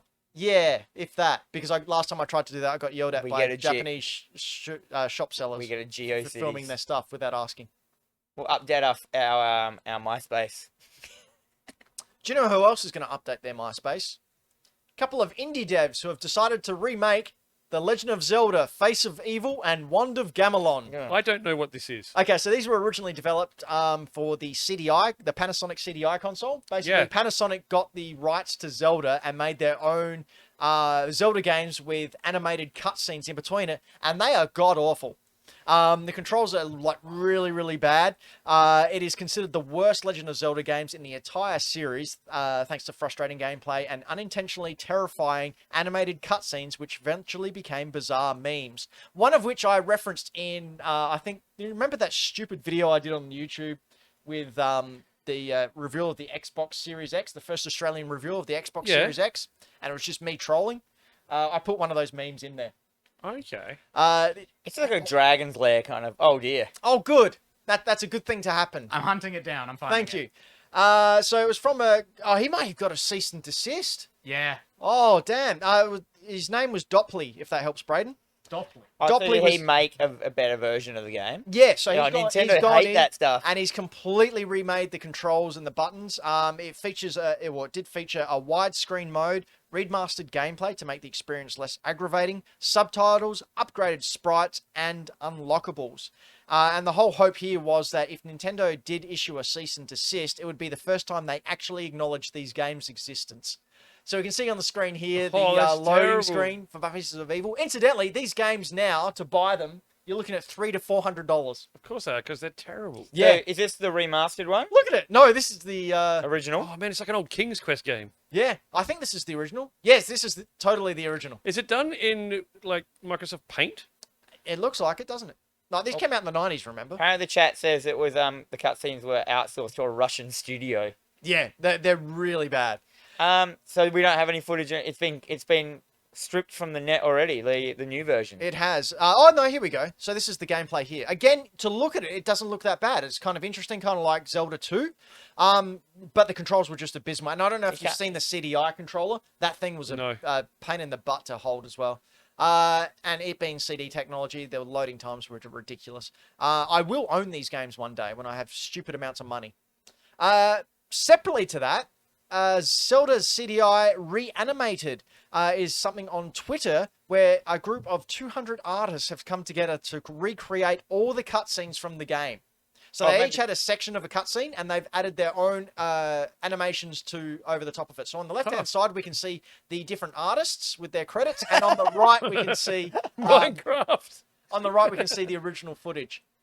So yeah, I never played these games. I really want to, and I want to own them because I have a Zelda collection. I love when artists come together and do weird shit like this. Yeah, just for the sake of art. I mean, that looks pretty good. That one looks kind of like the original. Yeah. No, not really. Look at the original. It's awful. Oh, enough of that. Do you know what else is awful? Pokemon fans. You're a bunch of awful people. Are they? There's half our audience right there. In fact, any fan of anything, you're probably awful. And the rest. Gone. But to make up for my horrible statements, because I'm also awful, we've gathered some information which suggests very, very heavily, Heavenly. that Pokemon Diamond and Pearl or Gen 4 may be getting remakes. Now, this is something that the Pokemon community, and Dan's on his phone again, Pokemon talk, mate. I don't know what you're I don't even know what you're saying. Did you share this in the Discord? no, I shared this on the run sheet. Okay, well the link is a bit weird. Is it? Yeah, it's not having fun with me. What should I search? Good. Look up Dialga and Palkia statues, Japan. Cool. So these statues, has this happened before with other statues for other remakes? Yes and no. Generally, when they're gearing up for an announcement or something to build hype, they will trot out the old Pokemon into like the Pokemon centers. Okay. Because if you've ever been to a Pokemon center in Japan, they do have like life-size statues of the Pokemon each around, and they have a specific Pokemon that's a mascot for that Pokemon Yeah, store. you're talking about, off just for that store. I've Yeah. somehow found a Spanish website. Oh, okay. Hit us with that. Careful. Yeah. Because Pokemon in Spanish, Means pocket monster. yeah, but not the kind of one you're thinking about. No, he means penis. So there they are there. They've trotted these out in the middle of a mall. Now, Gen 4 came out 2004, I think. And it is technically next in line to have a remake done. They've done all the ones leading up to it. There's also heavy rumors that Fire Red, Leaf Green, Heart Gold and Soul Silver will be coming out in a combo pack later this year. There's not a lot of weight to that. Certainly less evidence than what we've got here. Now, did you say this was Diamond and Pearl? Yes. Did they have a third one as well? Like Platinum Okay. with Giratina.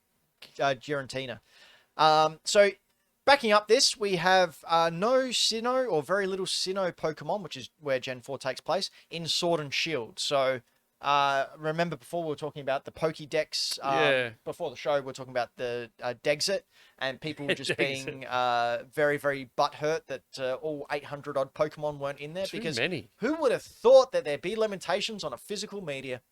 How But dare yeah, they? Sinnoh Pokemon were mysteriously absent from that. So that is sort of... yes, I'm not mentioning that South Australian reference.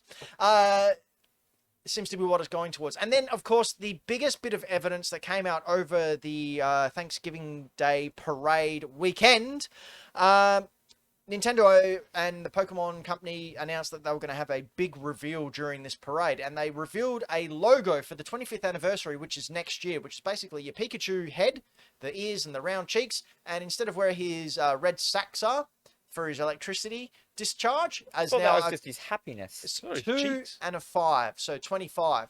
Okay. Now, this fueled a lot of people's excitement because a couple of months ago, a new Chimchar trading card game card was revealed. And look at that in the corner there. Ah. It's the exact Pikachu logo for the 25th anniversary that was revealed. And Chimchar is the starter Starter? Pokemon Okay. for Gen 4 Diamond and Pearl. Who were the other starters? You had Piplup and Turtwig. Piplup and Turtwig. Incidentally, I used to call my daughter Turtwig because when she was born, she had the same sort of like lip and a piece of hair that stuck Oh, up. you're assuming I know what that thing looks like. I'll Braden, find it. Turtwig, please. So, supposedly, this is going to come out in November 2021. Okay. I'm very excited. These were the ones that I grew up on. Right. These were the ones that really got me into Pokemon on the DS, and oh my god, I'm very excited. They were good games. They were sort of like a relaunch of the Pokemon thing. It had 151 Pokemon again, and they were basically like, surprise, surprise, they were just rehashing every game that came before it. Who would have Funny thought? that. Yeah. There you go. There's Turtwig up in the top left, Chimchar in the Oh, middle, and okay. Piplup in the right. Piplup was supposed to be based on a samurai as he evolved, but you can't go past Chimchar because he's a fire monkey. He looks very similar to. Which one was based on the samurai? What's the the Grookey? right. Is it no? What was the Froakie. one? The bird. What was the one from the latest one? One from the latest one. Yeah, the monkey. Oh, the grass monkey. That funky monkey. Grass Yeah, he monkey. looks very, very similar to that, doesn't he? Yeah, he does. Well, yeah, it's almost like they've got 800 Pokemon and are running out. They've got a bag of rubbish as a Pokemon and an ice cream. For One of them turns sake. into the Discworld world. Yeah, I was going to say. Look at that. It's the Turtle of Life thing. Dan, Yes. do you want to talk about some free games? Ooh.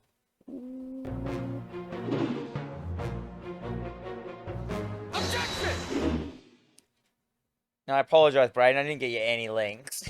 That's all right. I'll find them. So first up, we're going to talk about a little bit of Xbox. So it's stuff that's on the old Game Pass, which basically counts as being on every Xbox system that was out there, basically. So first up, We have. Do you have anything to cut to, Braden? Do you want me to stall? I'm about to cut to all of them. If you want to, which one do you want to talk about the most? Are we talking about games with gold or games cast? Games? Games cast? Games Game Pass. Yeah. Let's do games. What's games with gold? Which one's Games that? with gold is like your PS Plus, the free games that The Xbox free games. gets.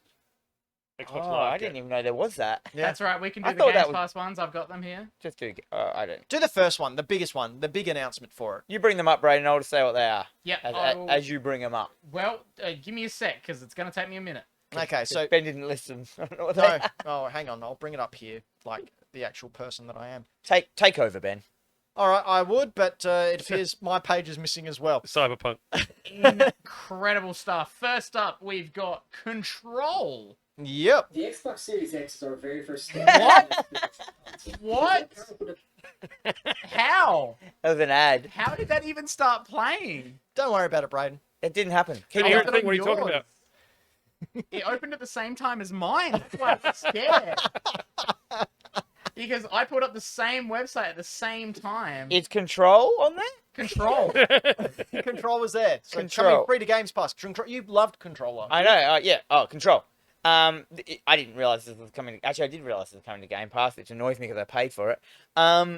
This game, if you have an Xbox and you haven't played this game, dang, play it. I will be playing This this is one. like Sorry. David David Lynch made a wicked cover shooter. It's like David Lynch made Gears of War. It's amazing. And it plays with there's so much What's the story behind it? weight.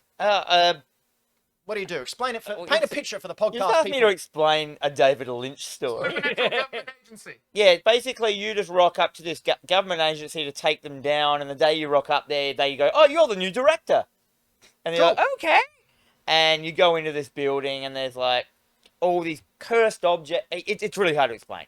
You have to play it as you go through it.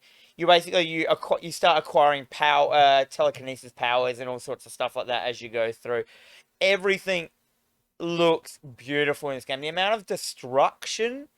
Yeah, I'm a massive destruction fan, and you can break everything in this game. You can, and the more powerful you get, the more concrete and things you can pull up and throw at people. It's just, you feel so powerful without it being easy. You know what I mean? It's so good. I remember watching you stream this and seeing you go into a room full of desks and just decimate them and all the bits of paper and Yeah, just, every bit of the desk, like every bit of wood shatters into splinters. And I was playing it like just on like the PS4. Wasn't even like it wasn't the ray tracing PC version or anything like that. Like, I remember you saying that you're basically a Jedi in this, right? You have the Force, so you can pick people up from a distance and you can fly and use telekinesis. yeah, not at the start though. No, but like as you get into the game, you gain more powers and you can you just mentioned it had a really good physics system. Yeah. Oh, the physics system's off the wazoo. You've also got like a weird sentient gun thing that like morphs and merges. You see here, you're just pulling up concrete for a shield, and all that just isn't bells and whistles. Like, you have to do that stuff to survive. Like, you can see bits of concrete getting chipped off, and that happens throughout the whole game. Like, everywhere you go into this game, like, it is worth it. I think that's all I'm going to do for Xbox. You're gonna play Yeah, this? I agree. Yes, I will be playing this. Me too. Yeah, absolutely. Um, PS Plus. Just what- choose one. Did someone mention in the chat earlier, are we going to talk about any Worms as a joke? There's Worms Rumble Yep. on PS Plus. Battle Royale. Worms Rumble. Is this the 3D one? No. No, it's a brand new one that's just come out. Can you bring out Worms Rumble? Fine. Worms Rumble, Worms in itself is one of the best multiplayer games. That should be on multiplayer games of the year. Oh my god, I haven't seen this. Yeah, it's not a good time. I wouldn't for say it would people. be game. Oh, of the what? year. They're not liking it. They're not liking it at all. Oh, really? Damn it! All right. Which is why it may have struck a Also, dead- Just Cause 4, which was also kind of a bad. Rocket Arena, which is that new one that was like a battle royale with rocket launchers that they were trying to bring it in. And, you know, one of those shameless, you know, trying to make a money. money ones, like, you know. Do you know who isn't making money? Bug snacks. Oh, well, no, they're doing all right. But yeah, apparently a local video game store of which we frequent had Anthem out for $2, and then the Black Friday sales slashed it to $1. Really? Yeah. Yeah. Oh, well, I shouldn't laugh, but... Like, I don't know gosh. about this Rocket Arena. It might be wicked fun. It's just got very, very Fortnite-y vibes, but without the... Fun. No, Pop it's culture. probably fun, but it just doesn't have, like, the polish or the ideas I behind don't know, we're it. watching it now, it just looks really floaty. Yeah, it looks like it's like Fortnite-y, Overwatchy, who knows. I like Spagoogly Doo. So Quake, but bad. Yeah. Quake without the violence, enough said. Like- Now, you mentioned Bugsnax before about Bugsnax not making any money. What do you mean? I Wasn't don't it a actually. free I don't game? know if it actually did or not. Is Yeah, it- it was the PlayStation Plus game for PS5 until January. We have said on the show before we weren't exactly sure how game devs made money for something like Game Pass. Yes, I still don't know. Good, because Phil Spencer recently came out and had a chat to The Verge about what happens and how Game Pass works and how game devs actually get their money. So apparently each deal is different depending on the dev's needs, but it whatever is I need $1 million. They need money. basically. So Phil Spencer said, quote, for them, they've protected themselves from any downside risk. The game is going to get made. Then they have all the retail upside. We have the opportunity for day and date in regards to buying the... sorry, I forgot to copy some text. So basically, they can pay an upfront fee. Like the devs will go, yeah, we need X amount of money, and you can have it for Games Pass day and date. And that's the deal that's made. Or... so that would be a flat fee. Sometimes the developer's more done with the game and it's more just for transaction of, hey, we'll put it on Game Pass and give us this amount, which is what I just went into. So they either pay for the game to be developed or pay for it up front. It's evolved over time. They did say as well that it used to be, you'll get bonuses depending on how many times it's downloaded or how many times it's played and for how long it's played. They just ditched that. So it's basically now It's a flat fee. flat fee. Devs come to Phil Spencer and go, oh, we need this much money to finish the game. And he goes, yep, okay, we can give you that money, but we want exclusivity for Game Pass on day and date. Or the game's done as such as Control, and Xbox will approach them and go, hey, here's some money. Can we have it on Game Pass for a bit? And they'll go, yeah, sure. So I still don't see that how that is, especially the day and date one, makes them much money. Well, I dare say it covers costs. Okay, but do they still have the option? They don't have the It option. gives you... of, I know how... They say, get physical putting it out- sales. They get physical sales. They get the physical sales of the game. Yeah, but you just said day and date we have it exclusively for Games Pass. Does that mean they're not allowed to do it physically? I would assume so. I mean, it depends. He did say each deal was different. So Yeah. It also, it's got that whole... that I mean- horrible word is they get massive exposure. oh yeah, exposure bucks. Give me your exposure bucks, everyone. I could use it to But pay they my get rent. paid and exposure, so that's they- fine. they Like, you must- know what I mean? Like, it is good coverage. Well, It's like- game like Battle Royales need that kind of... Like, Fall Guys, we said at this very show, wouldn't have succeeded if it wasn't on PS Yeah, Plus. like if you're going to put out a free game, you might as well put it on Game Pass Yeah. and get paid to create it. And then, so yeah, the ultimate game, like, to be to that is to do a game that's going to be free anyway. And then if you're on Game Pass, it's amazing. How good is Grounded? Has anyone played Grounded? No. I've watched people play it. So good. What is it? It's basically Honey, I Shrunk the Kids, but Oh, yeah, I've seen that game. I played it a whole bunch and it's so good. And the Is spiders that- are terrifying. But isn't that the one with the slider where, like, if the spiders are too scary, you Yep. can make them less scary until they're, like, just cute little blobs? Yeah, I didn't Yep. do that. You win the full So- tarantula. I still don't particularly understand how it's better for people to put their games on Game Pass than to rely on physical sales of a game. Well, I mean, I guess because physical sales are slowly dying. There's less and less physical stores in the It's world. weird. Like, you got to remember as well, like the games that the things that make the most money in the world these days are stuff that's free. Yeah. Because advertising and that pays for them and stuff like that. So Yeah. the idea of like buying an object to make money these days is almost archaic. And like we said, Algorithms and everything and websites and advertising is where you make your money. Like, would it's you weird. rather someone here borrow my disc and play this game, or download it for free and get bombarded with ads? One way they make money, the other way they don't. Also, as Triple Indy says in the chat, physical production costs are high as well. Yep, you got shipping, you got storage. Like every physical thing that sits on a shelf is taking up money and space because you're paying rent, you're paying electricity, you're paying staff. And if something's sitting on the shelf there and not moving, that's not really... Yeah, but I'm not talking about the costs involved for the companies selling the physical games, but purely for the developers that make it. Oh, see I that don't- spider? Yeah, and not even just physical games, but then selling it digitally on a store themselves. Yeah, well, I mean, they get the Xbox and the PlayStation 5 stores and even the Nintendo eShop, if they're appearing on there, then surely you basically would get get more prepaid. eyes on the product. They basically get prepaid for all that stuff. And That's just remember, if a game is on these Game Pass or PS Plus subscriptions, they're not there forever. Yeah. Like Game Pass I mean, it regularly obviously takes it down. works. It obviously works. Oh, Otherwise, yeah. they wouldn't be there. I just don't. Yeah, I don't get it. well, they get a fee at the start. That's probably It you must probably be a get. massive fee though.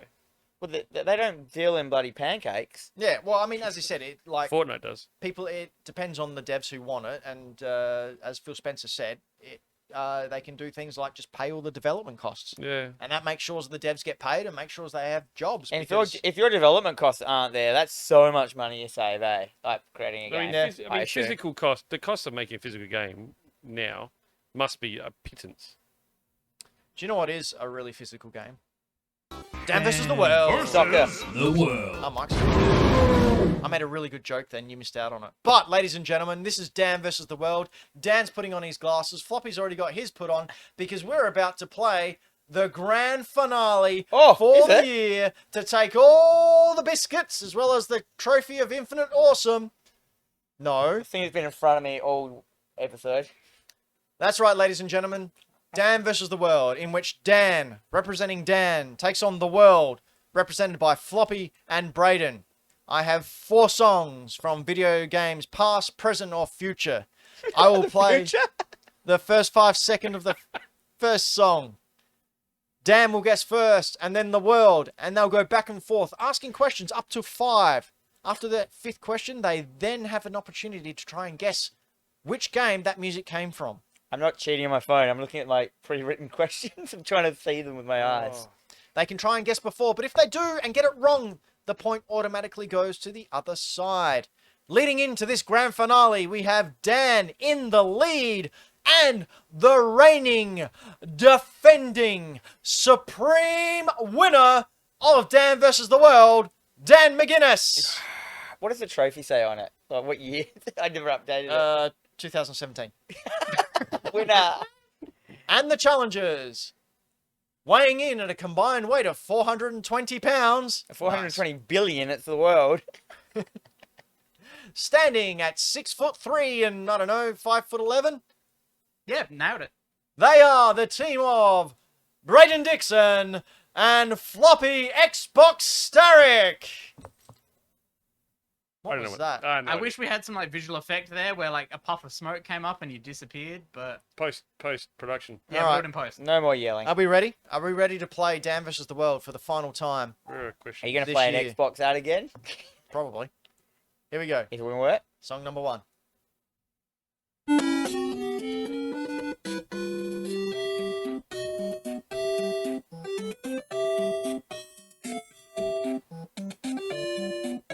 That was very Oh, loud. Jesus. So your first question. Dan, That wasn't I didn't have a question question, number mark. 1. Oh, Jesus. Question number 1, Dan. Well, it's obviously something. Good. Yes. Well, Well, well done. Correct. It can't be the obvious one because if it was obvious, you wouldn't have put it in there. So I'm gonna have to nail it down. What year did it come out? This version. 2020. World. Okay, that threw me. Floppy, do you want to ask a question? Because I feel like Dan might know it. I don't. Floppy, don't think dead air. Yep, Floppy's thinking. Dun, dun, dun. 2020. Yeah.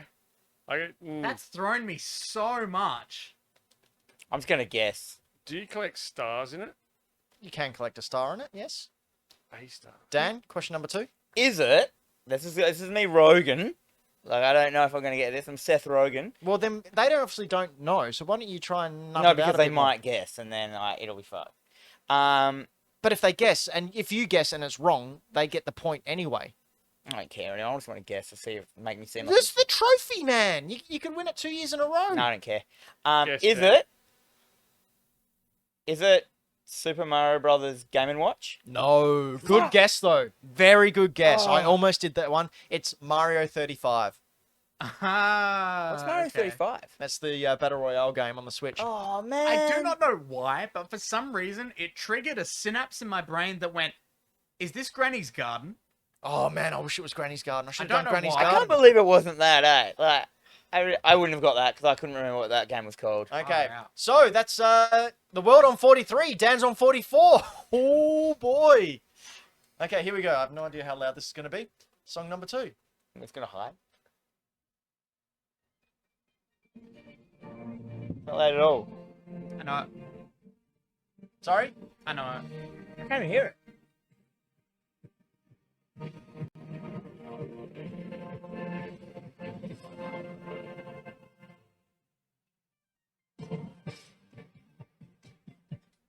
Okay, Dan. Question number 1. Brayden knows it. I have no idea. Give me a clue that will give it away. Okay. Brayden That- knows it. Yeah, I know. Well- that's not. I'm not going to do that. That would be the wonderful game that I platinumed the other week, which was Astro's Playroom on the PlayStation 5. Correct. Woo! I heard that music so much. 44 apiece. Playing it this morning. Yeah, rub it in. Holy smoke. How would I have ever played that? Every single... Oh yeah. It's almost like whoever chooses the songs is slightly rigged it. I don't know. Okay, here we go. Song number 3.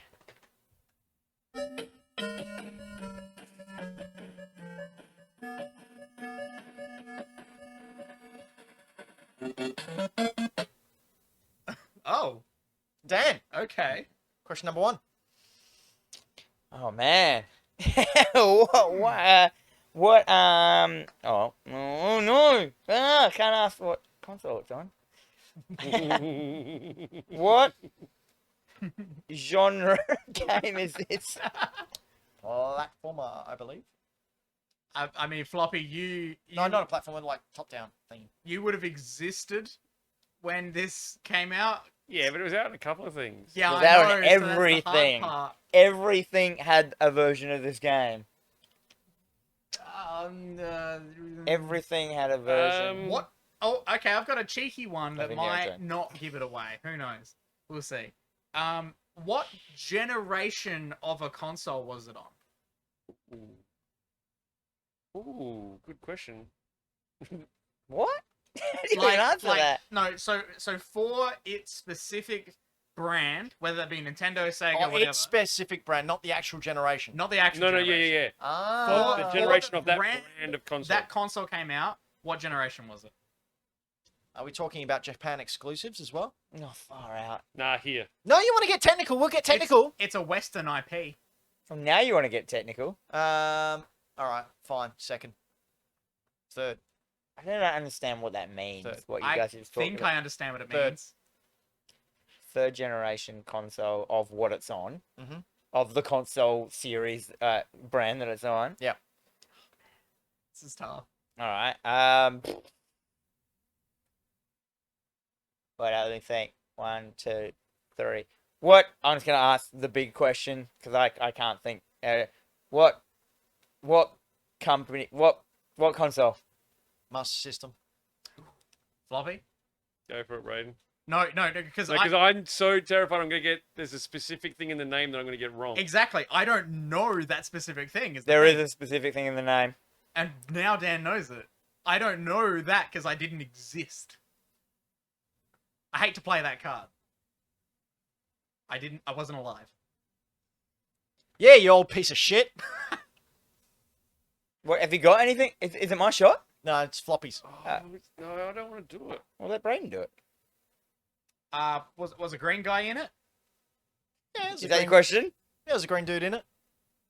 Because I don't know the title, so I can't guess. Dan? Ghostbusters. Yep. Was it just Ghostbusters? Just Ghostbusters. Yeah, I hoodwinked you guys. Oh man. That was really good. I knew exactly what Dan was doing.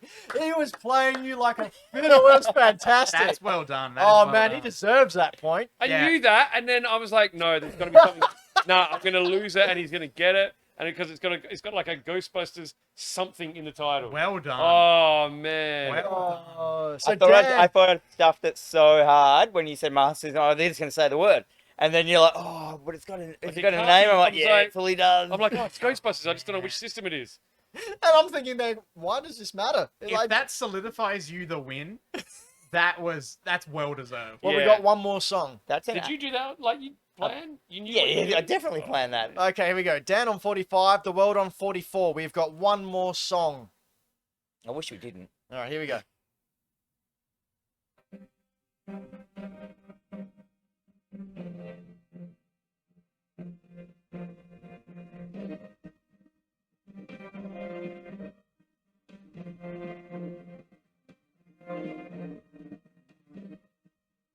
That was nothing. Man, that's a tough one. Dan, question number one. Do you guys have a clue? Oh, no. You know what? I either win or draw, no matter what I do. We're going to bonus round. Yeah, I'm still deciding what we're going to do if it's draw. What genre game is that? It's a third-person adventure game. Hmm. World, question number one. Have we mentioned it on the show? Oh, Dylan said he couldn't even hear it. Oh, well. No. Do we just play it again for them? The same bit, like, and just turn it up and push it right on there.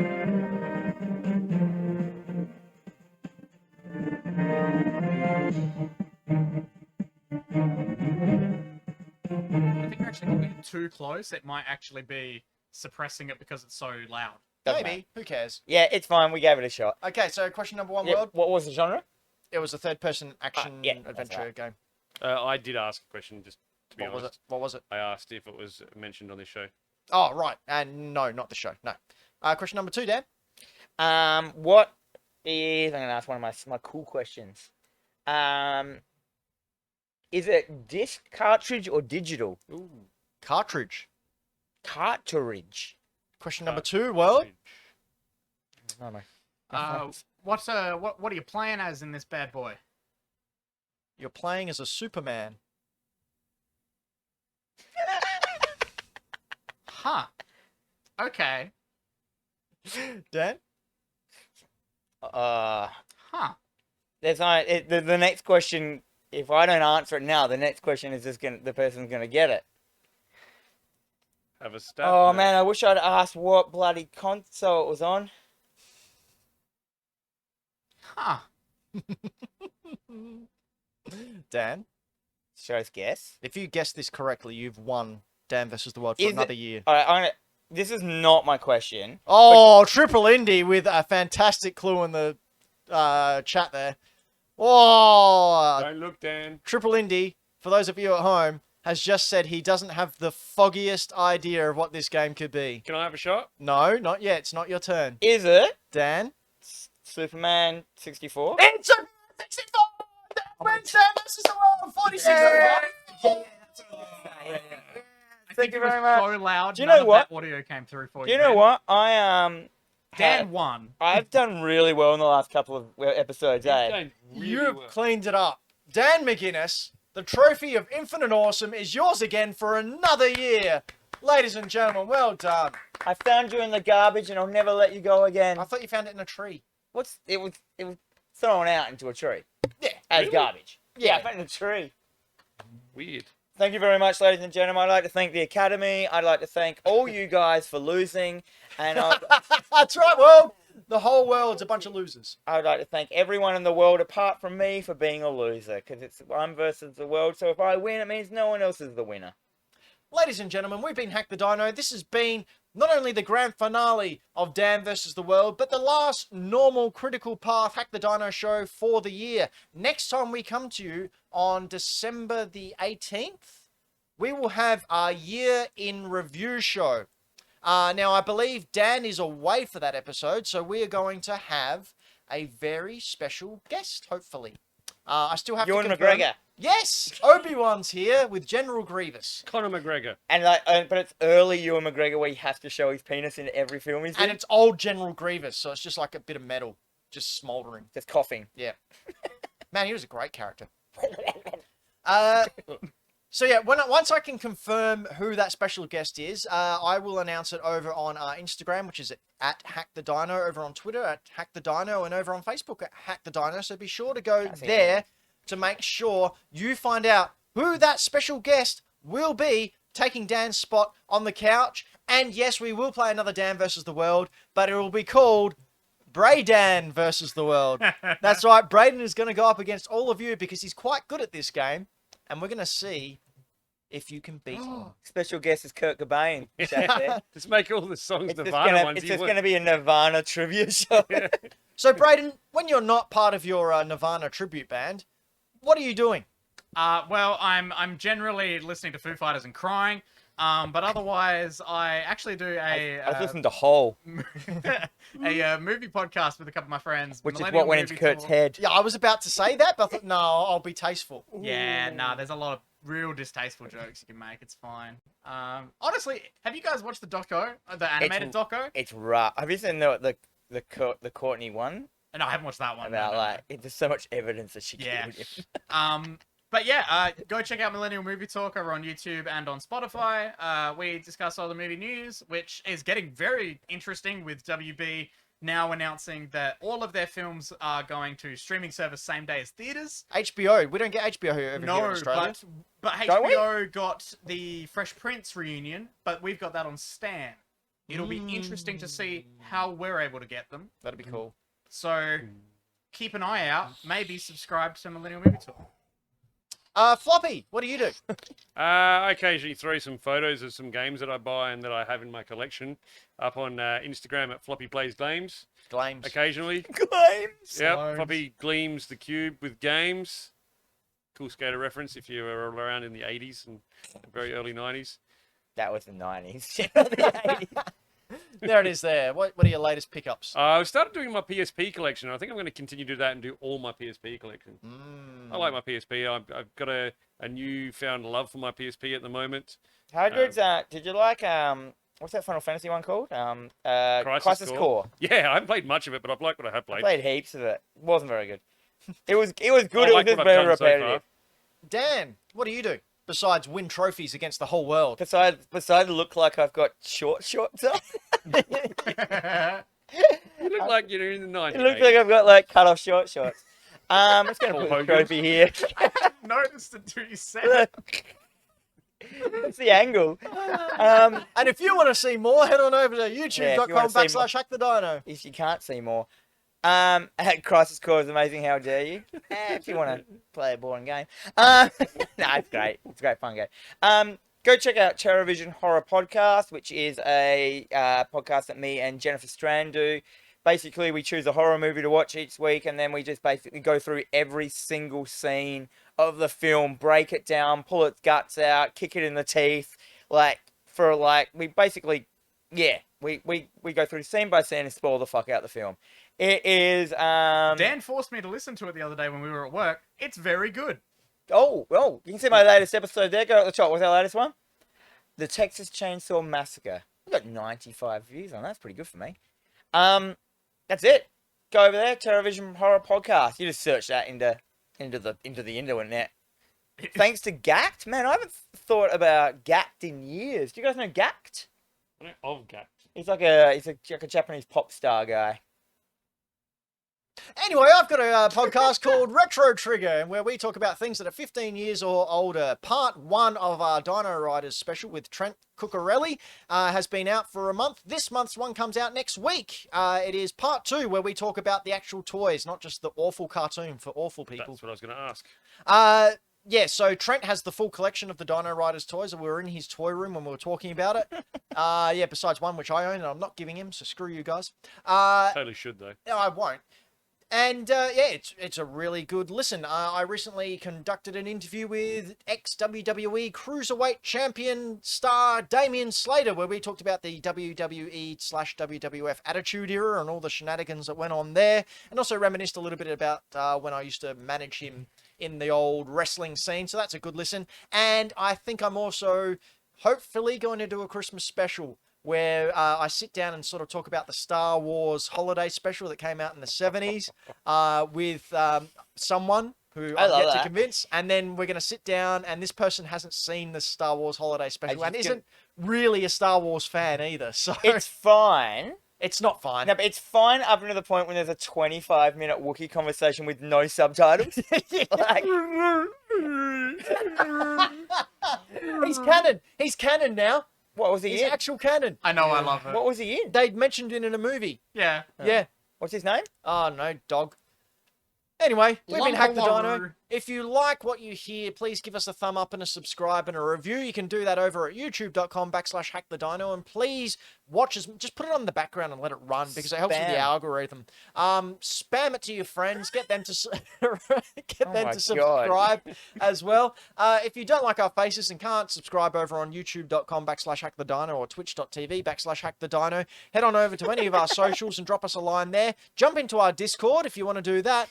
Or you can listen to us via podcast over on Spotify, over on iTunes, over on SoundCloud, and all podcast apps. SoundCloud. Ben looked like with hair. Until next show, we've been Hack the Dino. You've been you. And Brayden, nature is a whore. Whoa.